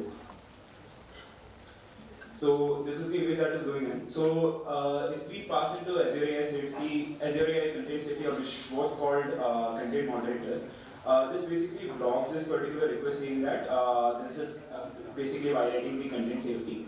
You'll be getting self-harm, violence content, etc. detected. Same goes for any image. For example, if I upload a cat image, etc., it should not get processed. So that level of guardrail is there. Same applies on chat. So the same endpoint can be used for text analysis as well. So when I start showing you the chat features, etc., everything is enabled under RAI. Now, for example, if I want to upload the actual use case scenario, for example, maybe a thali or a business. So in this particular scenario, for example, if I try uploading a veg thali, what happens behind the scenes is 5 to 6 agents are running behind the scenes. What they try to do is first is the content safety again. So if it passes the content safety, it identifies it as a food or not. Then it tries to analyze what are the different contents within that particular image. For example, it is a thali. I'll try to extract what are the different portions or what are the different contents within that image, and then try saying, okay, now for each of these images, can I hit USFDA API, which has a demo key, basically 30 per hour limit, RPM. So in that particular API, I try to hit, let's say rice is there, or let's say puri is there. Some of the APIs are, like some of the food content might not be there in that particular scenario, so it gracefully falls over and takes that particular data from LLM. So it cross-validates from LLM and sees what is the best value you can get. It also says what are the portion sizes that you can get. Based on that, it takes a while to analyze all these particular images because, for example, in 3 or 4 of the images, it might not even be able to hit the USFDA API. Right? So if you notice, maybe 4 or 5 content, it might not be getting the actual information because that doesn't even exist on that API. Eventually, you'll be able to see that it has extracted the content. You'll be able to see the macros and macronutrients. You'll be able to see the details breakdown of what is there. For example, one portion of rice is there, some cookies are there, etc. Along with the information, for example, when you have this meal, we have the option to say, for example, later down the line, I might be going home from office and then try to upload this particular image. So I have the option to go back and change the time and say, I'll want to log it at this particular time. So there is 2 features. One is the quick scan or auto log to diary. So what happens is if I enable quick scan, there could be scenarios where I want to scan an image, for example, my friend's plate, and then see if it is suitable for me. All the other scenarios, I already brought it and I want to log it to my directory automatically. I don't want to feed it time on it. So it automatically feeds it as lunch. Or for example, it is between this particular duration, so it might be lunch. So apart from that, what happens is based on the profile that you're having, based on the allergies, likes, dislikes, etc. that you're having, your dietitian is a profile or a persona that has been generated along with the information that you're having. So I have done PI masking and redaction. Basically, if the age is 22, I'll be seeing like 20 to 25 or something. And based on that, it will, like Dr. Sarah will be saying whether it is good for you, bad for you. For example, for puri, it might be saying it has a lot of oil, etc. But it might be good in some particular stuff. Based on your profile, the suggestions, etc. will be coming. Now moving on to your dashboard, maybe there is another option as well. For example, if I want to not put an image altogether, I want to maybe directly type in maybe sandwich, coleslaw sandwich maybe.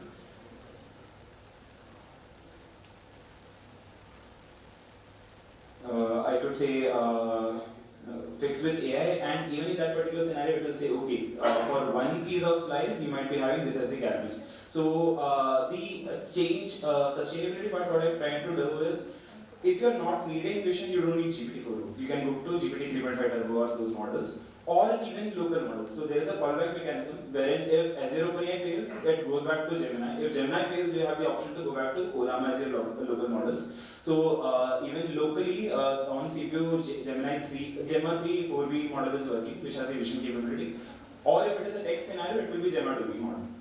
So you can basically log this meal and it will be visible on your dashboard that you have consumed this particular food. You'll be able to see, you'll be able to track, let's say, how much water you're taking, what proteins you are having, etc.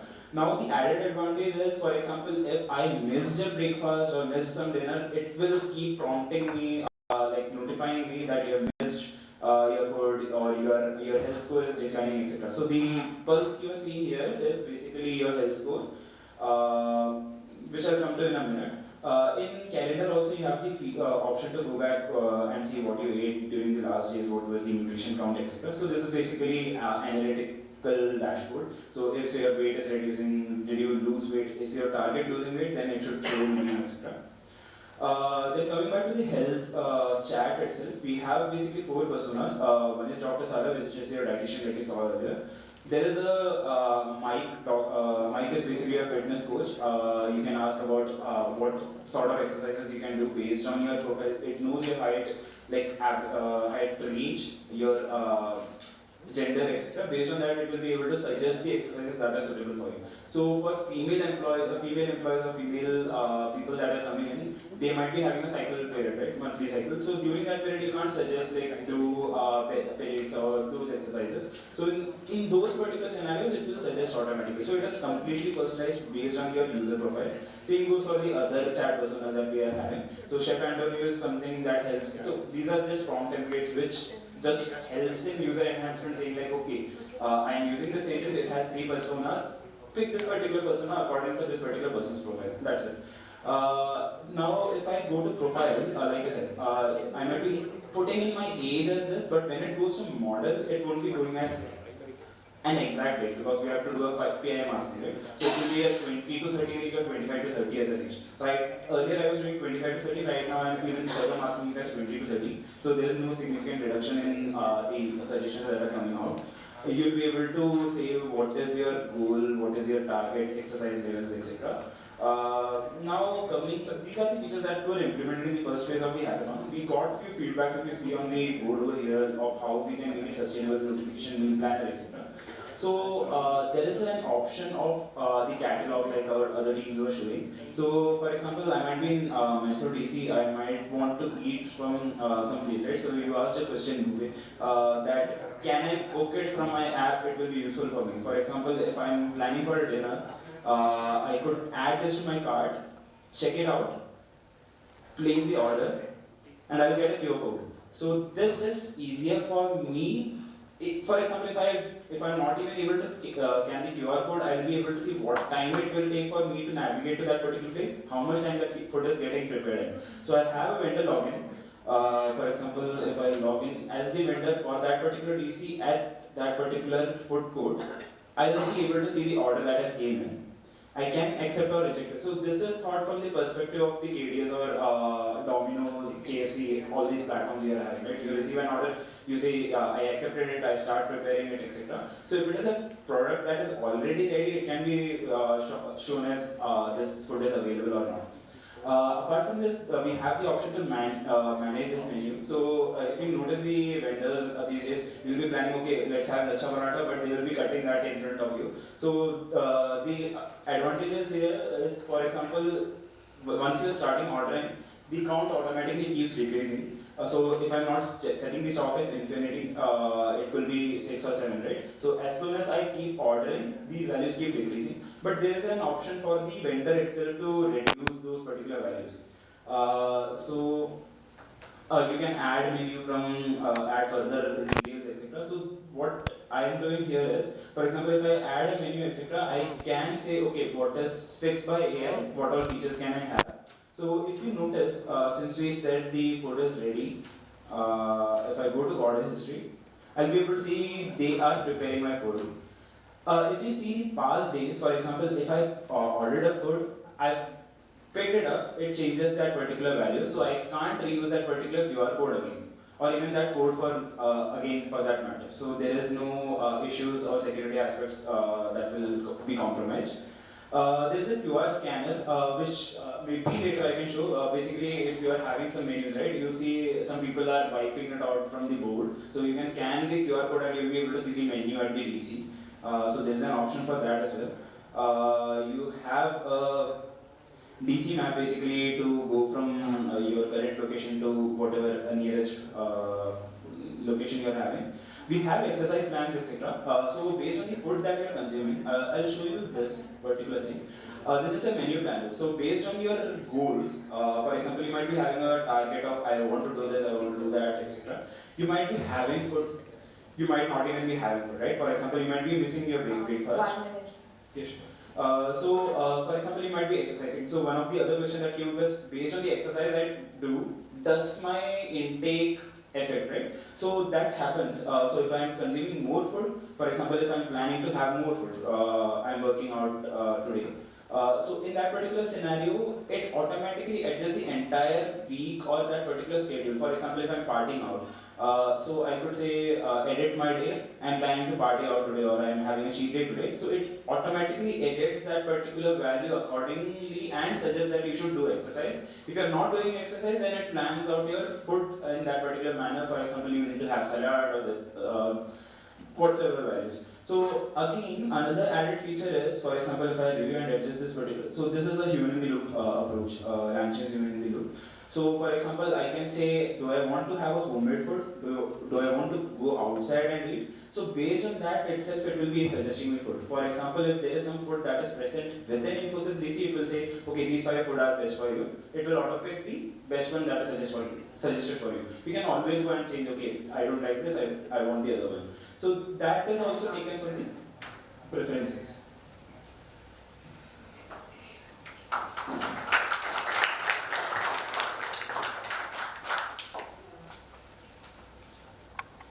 There is a lot of features that you can look at, but we are out of time.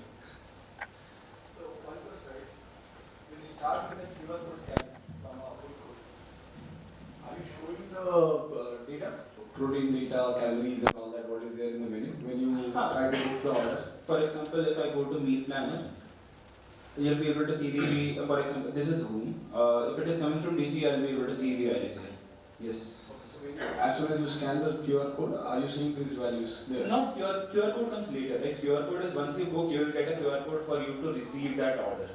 That is basically instead of that receipt, instead of wasting that paper, you will be getting a QR code. But during the booking, you are not able to see the details of that? Yeah, we will be able to see the detail, right? I am seeing the detail, then I am booking it. Okay. Yeah. Initially, this particular application was monolithic, so right now I've converted into microservices. So PM2 and all the Prometheus evaluation is not working for some reason in local.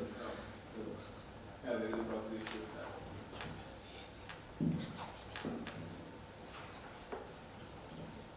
So this pre-booking option that you gave, right? So let's say if I go to cafeteria with this, assuming I book breakfast of Upma, I will be taking Upma and maybe Neeraj goes and he will be taking some part of it. So this, how are you?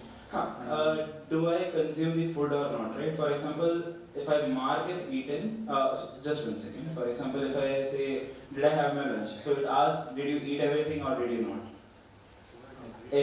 So this is from the suggestion that we had, right? For example, I say, no, I have leftovers, I just consumed, let's say, 65%.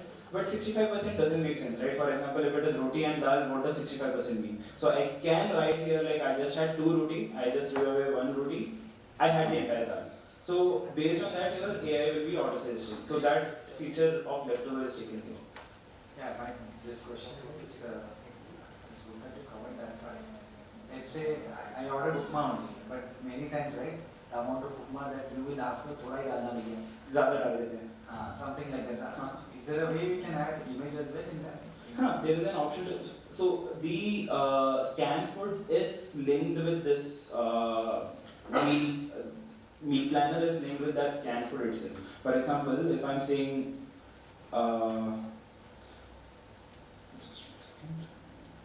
Then I asked what is identifying the option of uploading image in this. it is there. Like, so if you want, you can upload an image. So the primary reason for not showing that at the top is to save cost itself. So if we upload a leftover food, it will scan and reduce it from the. So this is again responsive web app only, or is there a Yeah, it is mobile app as well? It is responsive. This is React Native plus Vite. React Native. React plus Vite, not Native. React plus Vite. So only the web part is there is no mobile app as such. Like you can do it as a PWA. Yeah. Like I don't have Kotlin in my system, so उसे setup करने में time लगता है.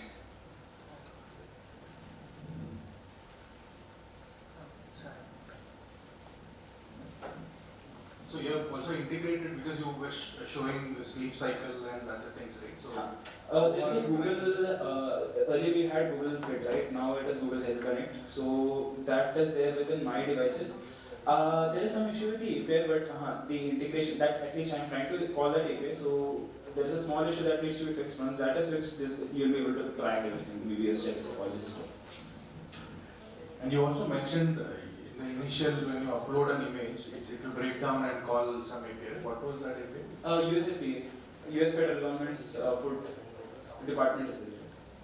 And if you don't get a response, you fall back to LLM. Fall back to LLMs. Because LLM is called anyways. You're not using the Indian nutritionist again? No. So how are you storing, let's say, it's a React application, offline capabilities. Let's say if I have to access this mobile, and I'm storing some of the information I'm reading, which is AI kind of stuff, onto the mobile itself, because it's a mobile first target. So it is stored in local, it is there in local storage. It is there in local storage as well as it is SQLite based. So you have the option of persistence there. But when you say are you able to cache and all this stuff? What is the backend? Backend is right now SQLite. But you can easily migrate to PCL, like the schema is similar. From observability part, I was planning of either, like if I'm planning to use LangGraph or something, there will be LangFees that will come in, but again, Docker issues were there with that. From a profile perspective, what are the things that you capture? And also, you said age is a PI information. So why do you say age is a PI information? Because when we say PII categories, right, age comes, your SSN comes, all these, but email ID, all these values come as PII. For example, I know I'm Infosys employee by this name and this particular, okay, even if we mask out age, right, for example, I can see the pattern of what food he or she is eating, which arena or which particular food court she is eating from. I can kind of like narrow down which set of users are there, right, in that particular category. Name I understand, but because if you put a range of 20 to 30, that's not a range that you... 20 to 25 or 25 to 30 is considered. One question. In your first page, right, there is a whole email. You have mentioned 0 to 7. Not 0 to 7. And what I So 0 to 7 is the steps, number of steps that is going, number of agents that are going to be Okay, number of agents. So, to scan a food, it will go through all those 7 or It is basically that, no, it does not fall back, it is 7 agents, because first you upload an image, you want to do the AICP, then you want to extract what are the contents are there, you want to call the USFDA API. You also have to analyze the user persona based on which, for example, you want to get the user preferences, right? Because that was a thali, so each and every content is getting analyzed. USFDA API. If it is a smaller image, for example, if it is farmhouse, it will take lesser time. And also to reduce the token count, we are having, for example, when you call GPT-4o, you can say the quality of the image, right? You can set it auto, low, or high.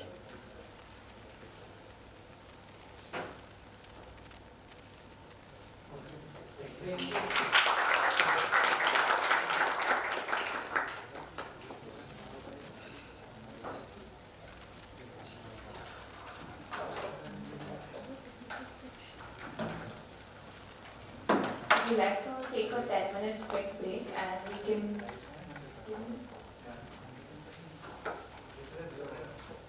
This is different race, right? Race is finished, but we don't know who's the winner. So we'll take time, we'll calculate the scores, and we have to inform where we have to delete. No, we'll not give it we're keeping all of the events like transparent that way, right? Like all of them get to know at this point itself. So we'll continue. Even quiz happened the same way, dance is also going to happen the same way. So we'll do it that way here, but we'll take some time to finalize the scores. After lunch? No, we will do it in some time now itself. You just need half an It hour. has to go into the leaderboard also. 10 minutes. 10, 15 minutes. If you want someone to cheer for you, can come. And I really thank the jury members. We had blocked their time till 11, but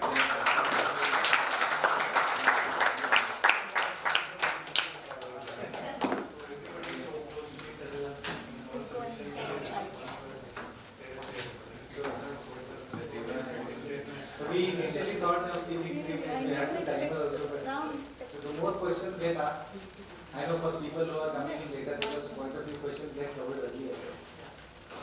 And they try to cover that in their literature. Very good cover.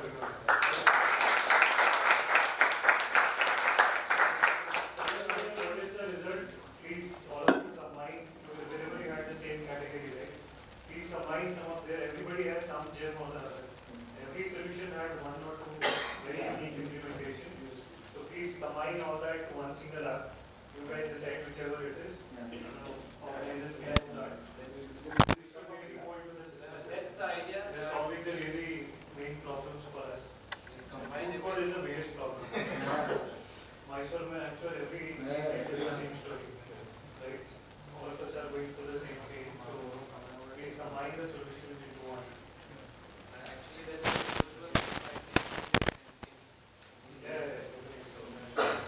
That's why one of the reasons of asking that question to all of these modules,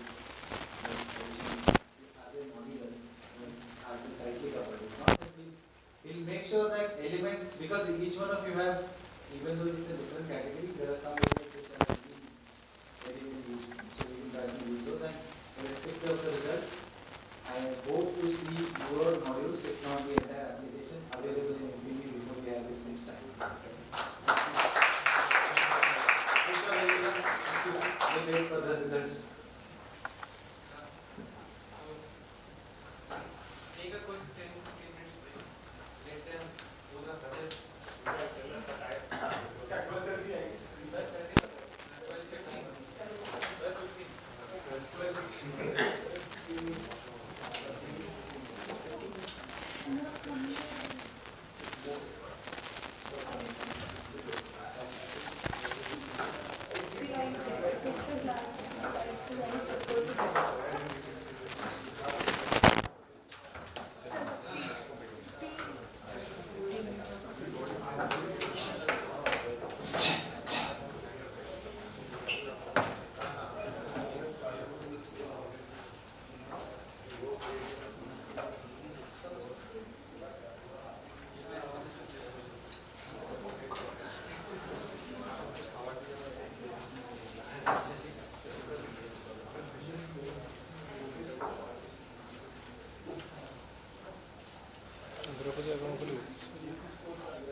ZNE private limited IPO की हुई record opening, investors का हुआ बड़ा मुनाफा।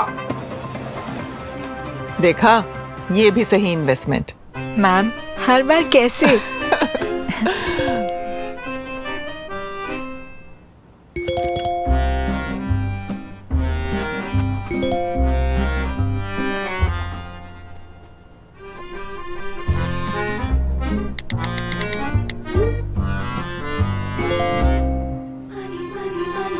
देखते हैं इनकी बातों में कितना दम है।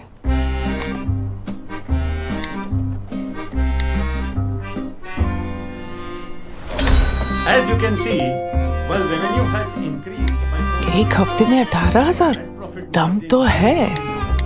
Let's focus on cost optimization without compromise.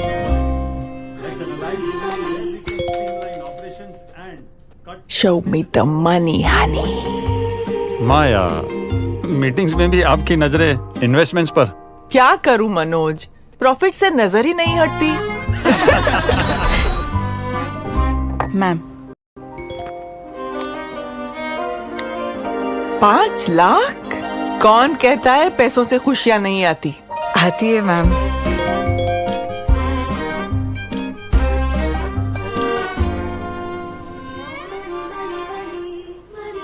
अब माया खेलेगी बड़ा गेम।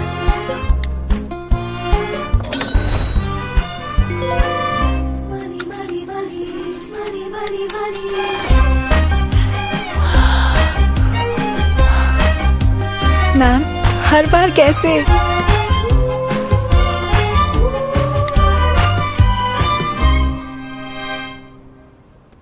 ब्रेकिंग न्यूज, पुलिस ने किया एक नए फ्रॉड का खुलासा।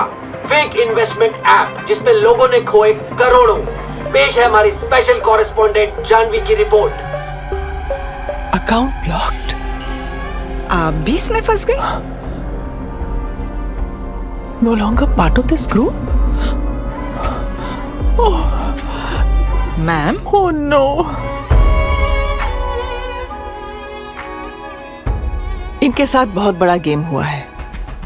फ्रॉडस्टर्स चैट ग्रुप्स के जरिए आपसे फेक इन्वेस्टमेंट एप्स पे पैसे इन्वेस्ट करवाते हैं, आपको बड़े रिटर्न्स भी दिखाते हैं, पर जब आप रिटर्न्स विड्रॉ करने जाते हैं तो आपका अकाउंट ब्लॉक हो जाता है और आपके पैसे गायब हो जाते हैं। तो अनजान लिंक्स और एप्स पे भरोसा ना करें।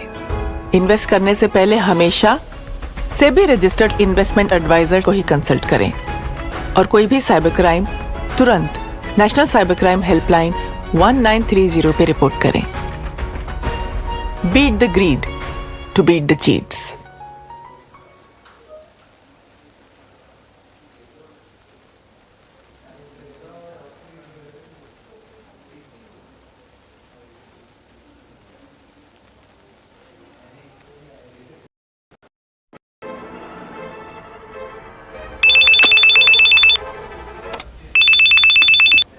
Hello miss Anjali Kumar.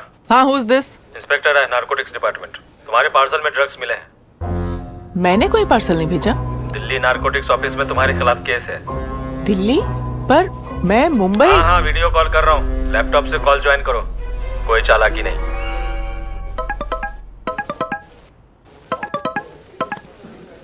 Yes. तो तुम हो अंजलि कुमार? जी। मैं सीनियर ऑफिसर रंजन। ये मुंबई ड्रग्स केस का फाइल लेके आओ।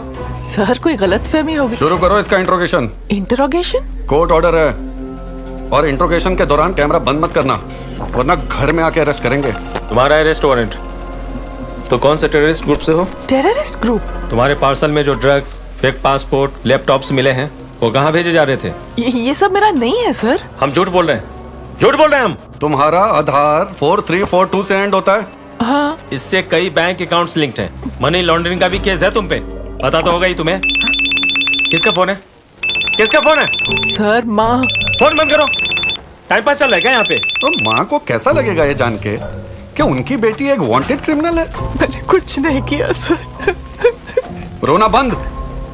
आगे की कार्रवाई सुनो। कोर्ट प्रोसेस के लिए तुम्हारे बैंक और इन्वेस्टमेंट डिटेल्स लगेंगे। बैंक अकाउंट लॉगिन करो और स्क्रीन शेयर करो। सेविंग्स दिखाओ।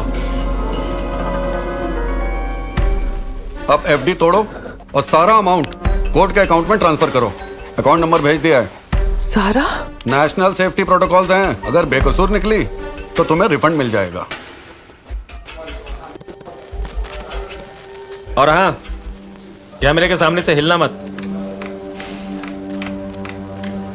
कहाँ जा रही हो? बैठो। अब ट्रांसफर करो।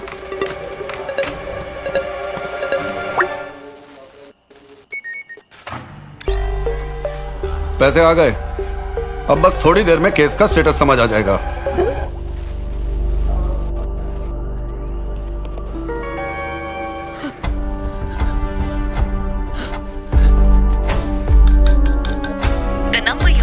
card is not available.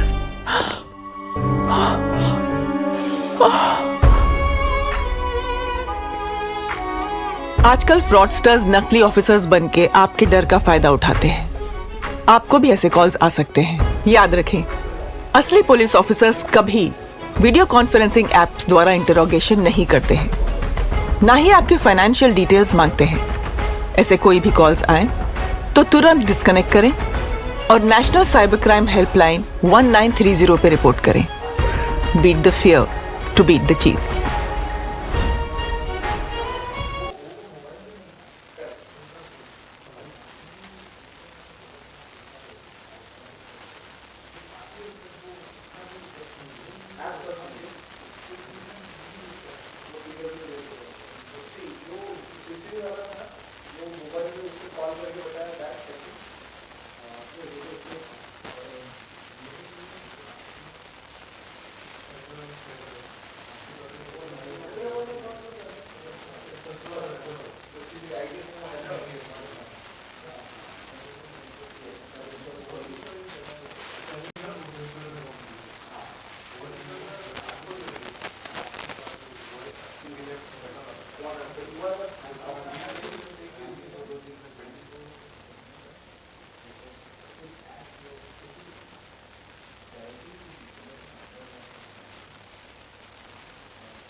Hello miss Anjali Kumar.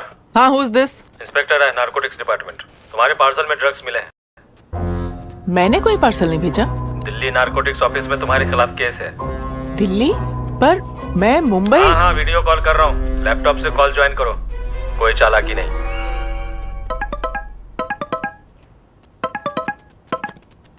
Yes. तो तुम हो अंजलि कुमार? जी। मैं सीनियर ऑफिसर रंजन। ये मुंबई ड्रग्स केस का फाइल लेके आओ। सर, कोई गलतफहमी होगी। शुरू करो इसका इंट्रोगेशन। इंटरोगेशन? कोर्ट ऑर्डर है और इंट्रोगेशन के दौरान कैमरा बंद मत करना। वरना घर में आके अरेस्ट करेंगे। तुम्हारा अरेस्ट वारंट। तो कौन से टेररिस्ट ग्रुप से हो? Terrorist group? तुम्हारे पार्सल में जो ड्रग्स, फेक पासपोर्ट, लैपटॉप्स मिले हैं, वो कहाँ भेजे जा रहे थे? ये सब मेरा नहीं है सर। हम झूठ बोल रहे हैं, झूठ बोल रहे हैं हम। तुम्हारा आधार 4342 से एंड होता है? हाँ। इससे कई बैंक अकाउंट्स लिंक्ड हैं। मनी लॉन्ड्रिंग का भी केस है तुम पे, पता तो होगा ही तुम्हें। किसका फोन है? किसका फोन है? सर माँ।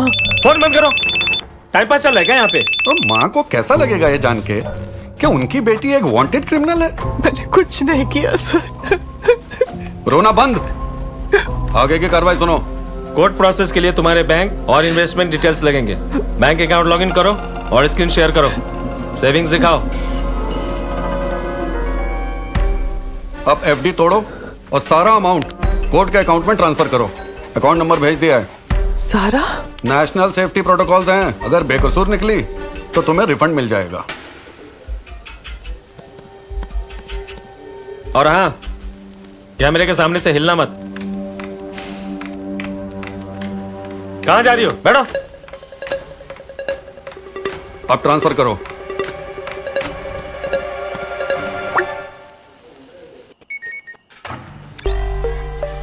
पैसे आ गए। अब बस थोड़ी देर में केस का स्टेटस समझ आ जाएगा।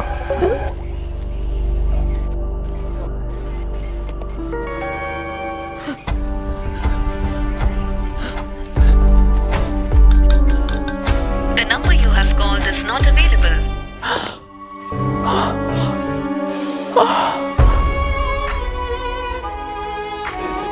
आजकल फ्रॉडस्टर्स नकली ऑफिसर्स बनके आपके डर का फायदा उठाते हैं।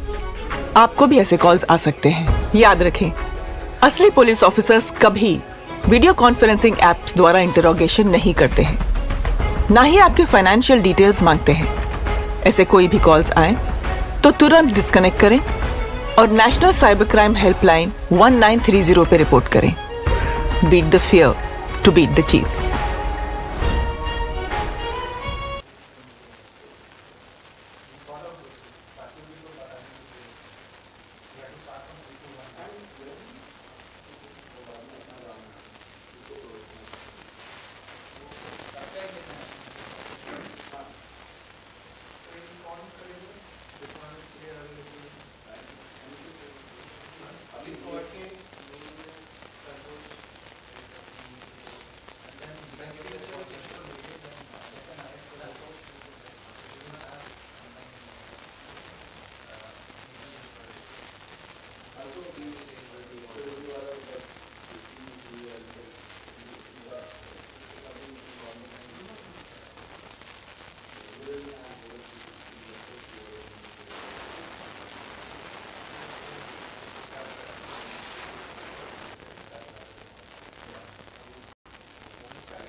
Still live?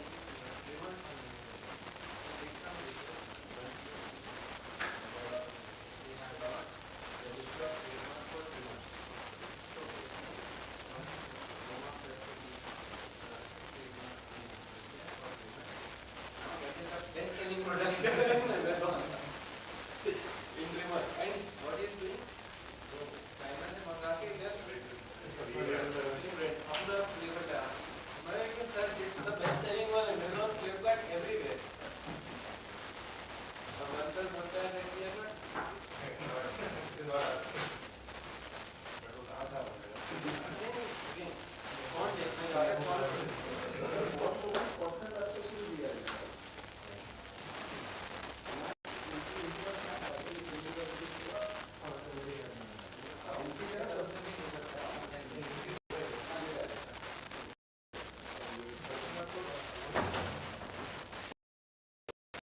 ZNE private limited IPO की हुई रिकॉर्ड ओपनिंग, इन्वेस्टर्स का हुआ बड़ा मुनाफा।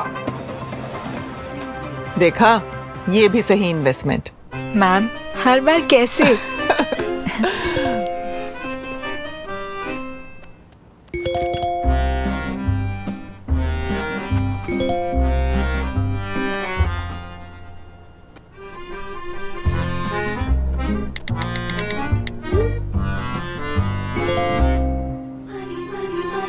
देखते हैं इनकी बातों में कितना दम है।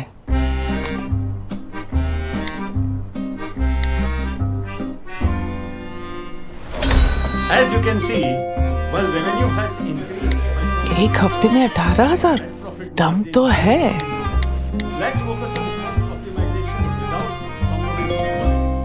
Let's analyze where we can streamline operations and cut. Show me the money, honey. Maya, meetings में भी आपकी नजरें इन्वेस्टमेंट्स पर। क्या करूं मनोज, प्रॉफिट से नजर ही नहीं हटती। मैम, 5 लाख? कौन कहता है पैसों से खुशियां नहीं आती? आती है मैम।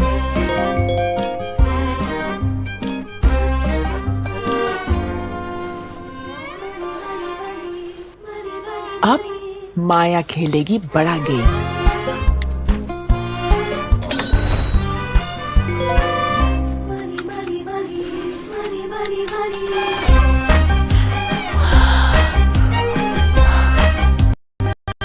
मैम, हर बार कैसे?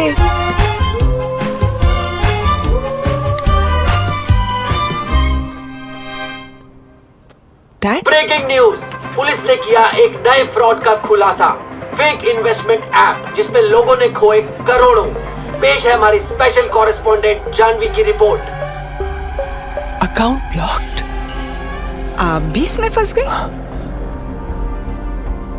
No longer part of this group. Ma'am, oh no. इनके साथ बहुत बड़ा गेम हुआ है। फ्रॉडस्टर्स चैट ग्रुप्स के जरिए आपसे फेक इन्वेस्टमेंट एप्स पे पैसे इन्वेस्ट करवाते हैं, आपको बड़े रिटर्न्स भी दिखाते हैं, पर जब आप रिटर्न्स विड्रॉ करने जाते हैं तो आपका अकाउंट ब्लॉक हो जाता है और आपके पैसे गायब हो जाते हैं। तो अनजान लिंक्स और एप्स पे भरोसा ना करें। इन्वेस्ट करने से पहले हमेशा सेबी रजिस्टर्ड इन्वेस्टमेंट एडवाइजर को ही कंसल्ट करें और कोई भी साइबर क्राइम तुरंत नेशनल साइबर क्राइम हेल्पलाइन 1930 पे रिपोर्ट करें। Beat the greed to beat the cheats.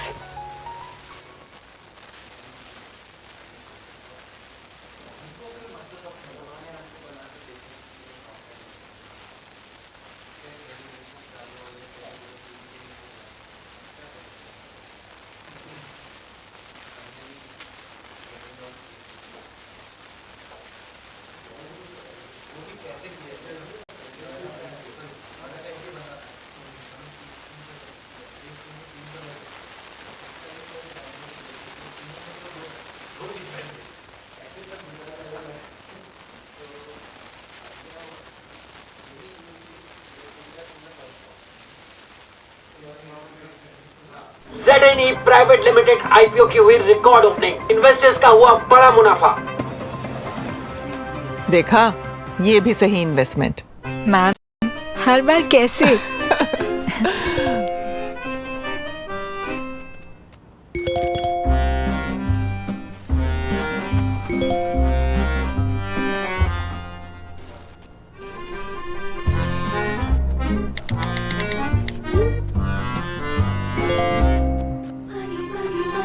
देखते हैं इनकी बातों में कितना दम है।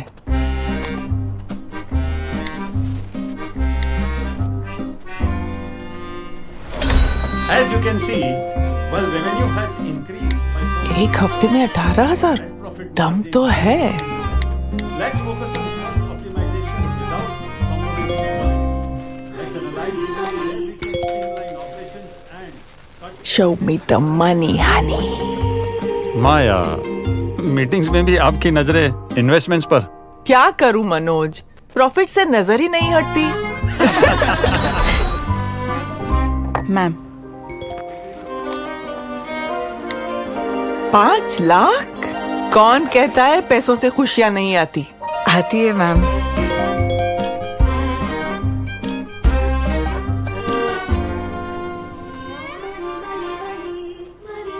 अब माया खेलेगी बड़ा गेम।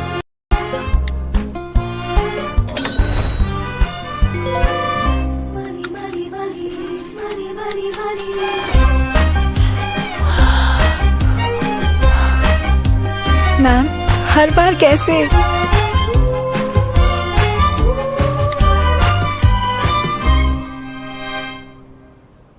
ब्रेकिंग न्यूज, पुलिस ने किया एक नए फ्रॉड का खुलासा। फेक इन्वेस्टमेंट ऐप जिसमें लोगों ने खोए करोड़ों। पेश है हमारी स्पेशल कॉरेस्पॉन्डेंट जानवी की रिपोर्ट। Account blocked. आप भी इसमें फंस गई? No longer part of this group? Oh, ma'am. oh no. इनके साथ बहुत बड़ा गेम हुआ है। फ्रॉडस्टर्स चैट ग्रुप्स के जरिए आपसे फेक इन्वेस्टमेंट एप्स पे पैसे इन्वेस्ट करवाते हैं, आपको बड़े रिटर्न्स भी दिखाते हैं, पर जब आप रिटर्न्स विड्रॉ करने जाते हैं तो आपका अकाउंट ब्लॉक हो जाता है और आपके पैसे गायब हो जाते हैं। तो अनजान लिंक्स और एप्स पे भरोसा ना करें। इन्वेस्ट करने से पहले हमेशा सेबी रजिस्टर्ड इन्वेस्टमेंट एडवाइजर को ही कंसल्ट करें और कोई भी साइबर क्राइम तुरंत नेशनल साइबर क्राइम हेल्पलाइन 1930 पे रिपोर्ट करें। Beat the greed to beat the cheats.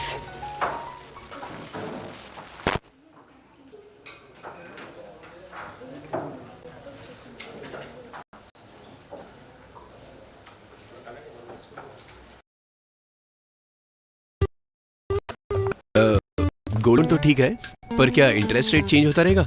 एक बार चेक कर लो। ये आईसीआईसीआई बैंक गोल्ड लोन है। स्टार्ट से एंड तक इंटरेस्ट रेट फिक्स्ड है। तो क्या इंटरेस्ट रेट क्या?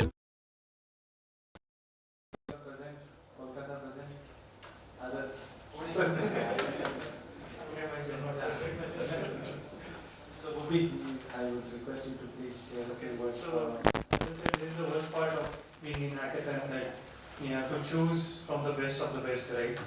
So, first of all, a big round of applause for all of you.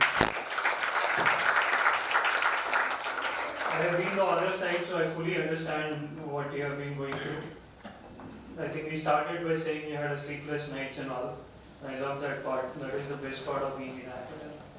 That josh of solving something, right, together with the team, day and night thinking about the solution and building something, finally get to present. So all the presentations were superb. Seriously, all of them were superb. All of you did a great job. And we had to pick some of them, unfortunately, but that's a part of the process. I think very good use of AI, excellent UI first of all, right? All of us, thanks to the co-pilots now, our UIs have really improved, which is great. But thanks to you also for leveraging to your best and coming up with excellent UIs, matching some of the Infini themes and all that. That is really very important. That is a very important aspect of a hackathon. What you present should not look like just a POC created, right? So all of you had excellent UIs, which is very good. One feature I was talking about, Neil app especially. First of all, any AI solution that we are building, be very conscious about the tokens that are going to be consumed. We sprinkle AI everywhere, we assume Azure OpenAI. In Infosys, nobody is going to give us Azure OpenAI for any of these solutions. Hands down. Guaranteed. Okay?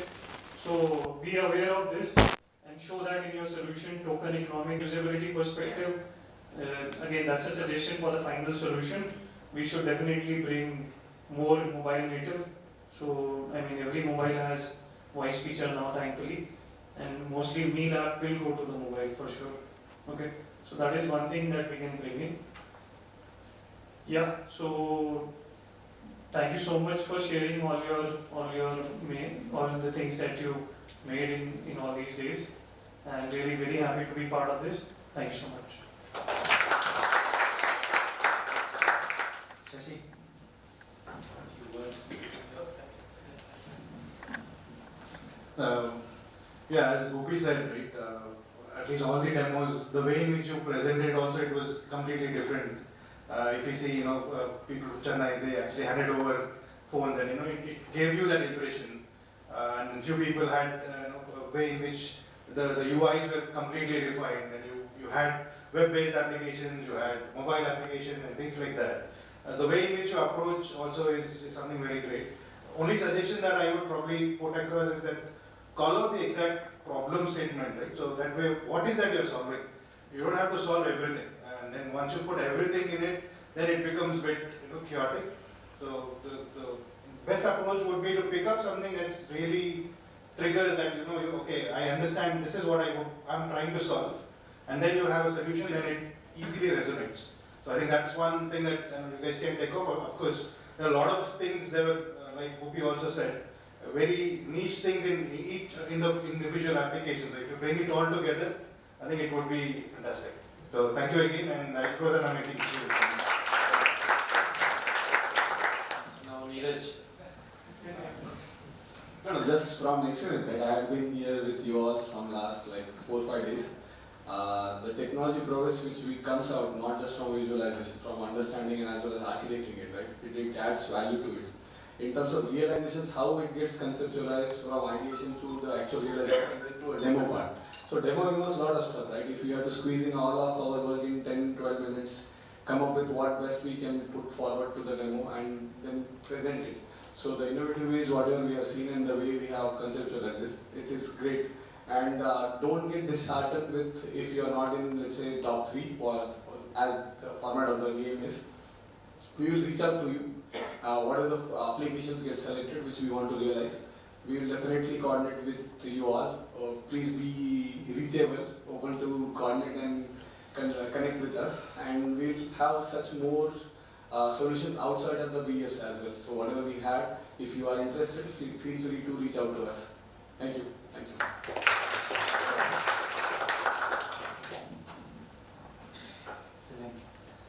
So now we are at the final hurdle, so we can see 1, 2, 3, 4, 5, 6, 7, 8 here. Okay.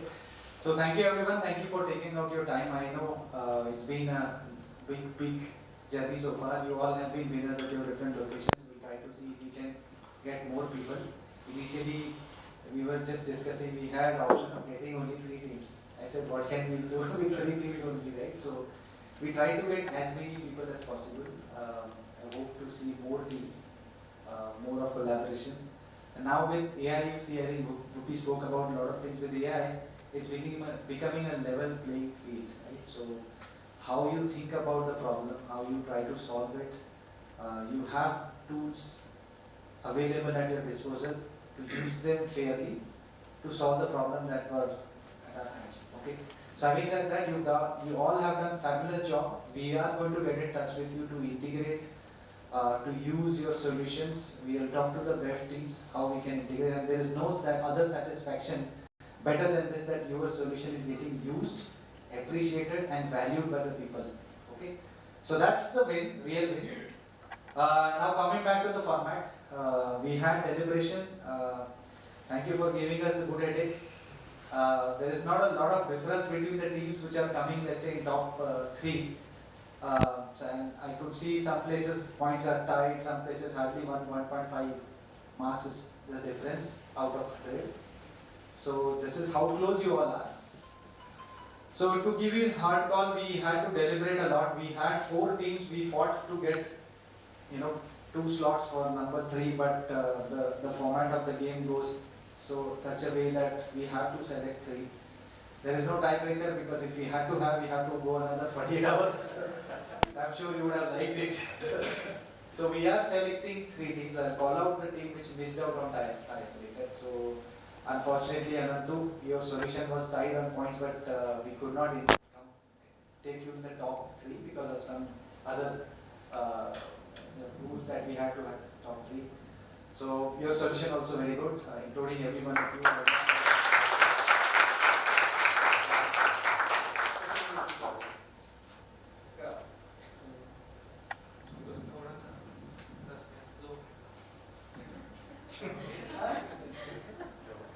So the HR is coming in. So we have been asked to. See, you being an alone contributor, right? There special, like it's a special effort. I would say, because when you deliberate, right, sometimes we are too much involved into coding or too much into one of the feature or something. You can miss the obvious things. That's where your body comes into play. Why can't we try this, or how this should be enhanced, or how it can be optimized? So hats off to you for that effort. So did we find any solution to, let's say, the difference between a ghee dosa and butter dosa, or chai without sugar and chai with sugar? That's a real problem in the meal app. When we will productionize this, we'll definitely consider this in habit. Butter chicken. That cannot be solved. See, that problem was solved in the Lunana side. The thing is that those problems are solved ultimately out of your. No, that I concentrate. I'm from AI legal, AI contract. So that's the one question I asked my boss. That when are we going to get replaced, because we are introducing AI, RV and all that stuff. And his answer was, at least this team is not going yet. So don't worry about next 3-4 years for sure. But yeah, it's nice, everything is nice. It's applicable for us also, as a developer, as an architect. We are also replaceable. And those days are, you never know. So the kind of capability I'm seeing in these AIs, right?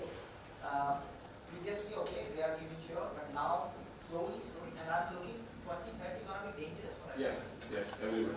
So the kind of improvement they have. Yes, they have. Now the suspense is Yeah, now we can announce the top 3. I have been given the hard job of picking it.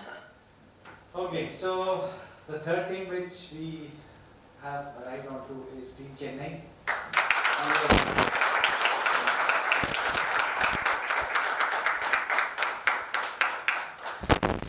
team which ranks number 2 is Team Bhubaneswar.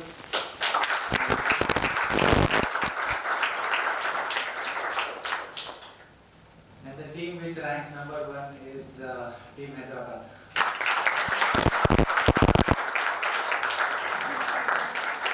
And as all other participants who are not in the top 3, it can be, you can, in a way you can see the other side, but you are all coming here as selected winners only, okay?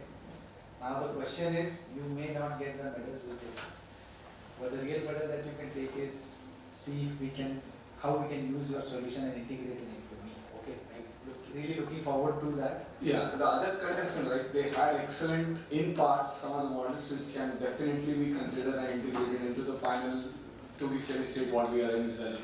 So definitely we will be reaching out to you for that as well, and you will have that piece of cake with you when we actually have a finalized version.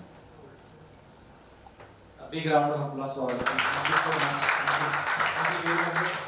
And hope next year you participate again.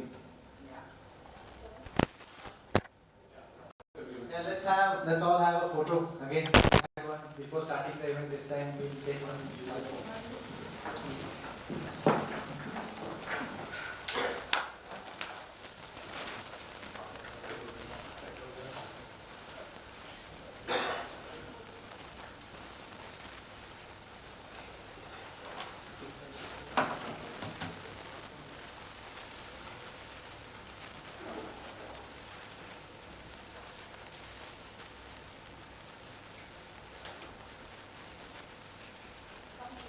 No, it's okay.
Gold loan तो ठीक है, पर क्या interest rate change होता रहेगा? एक बार check कर लो। ये ICICI बैंक गोल्ड लोन है। स्टार्ट से एंड तक इंटरेस्ट रेट फिक्स्ड है। तो क्या इंटरेस्ट रेट कैलकुलेशन कंफ्यूजिंग होगा? एक बार चेक कर लो। नो कंफ्यूजन, यहाँ जो लिखा है वही चार्ज होगा।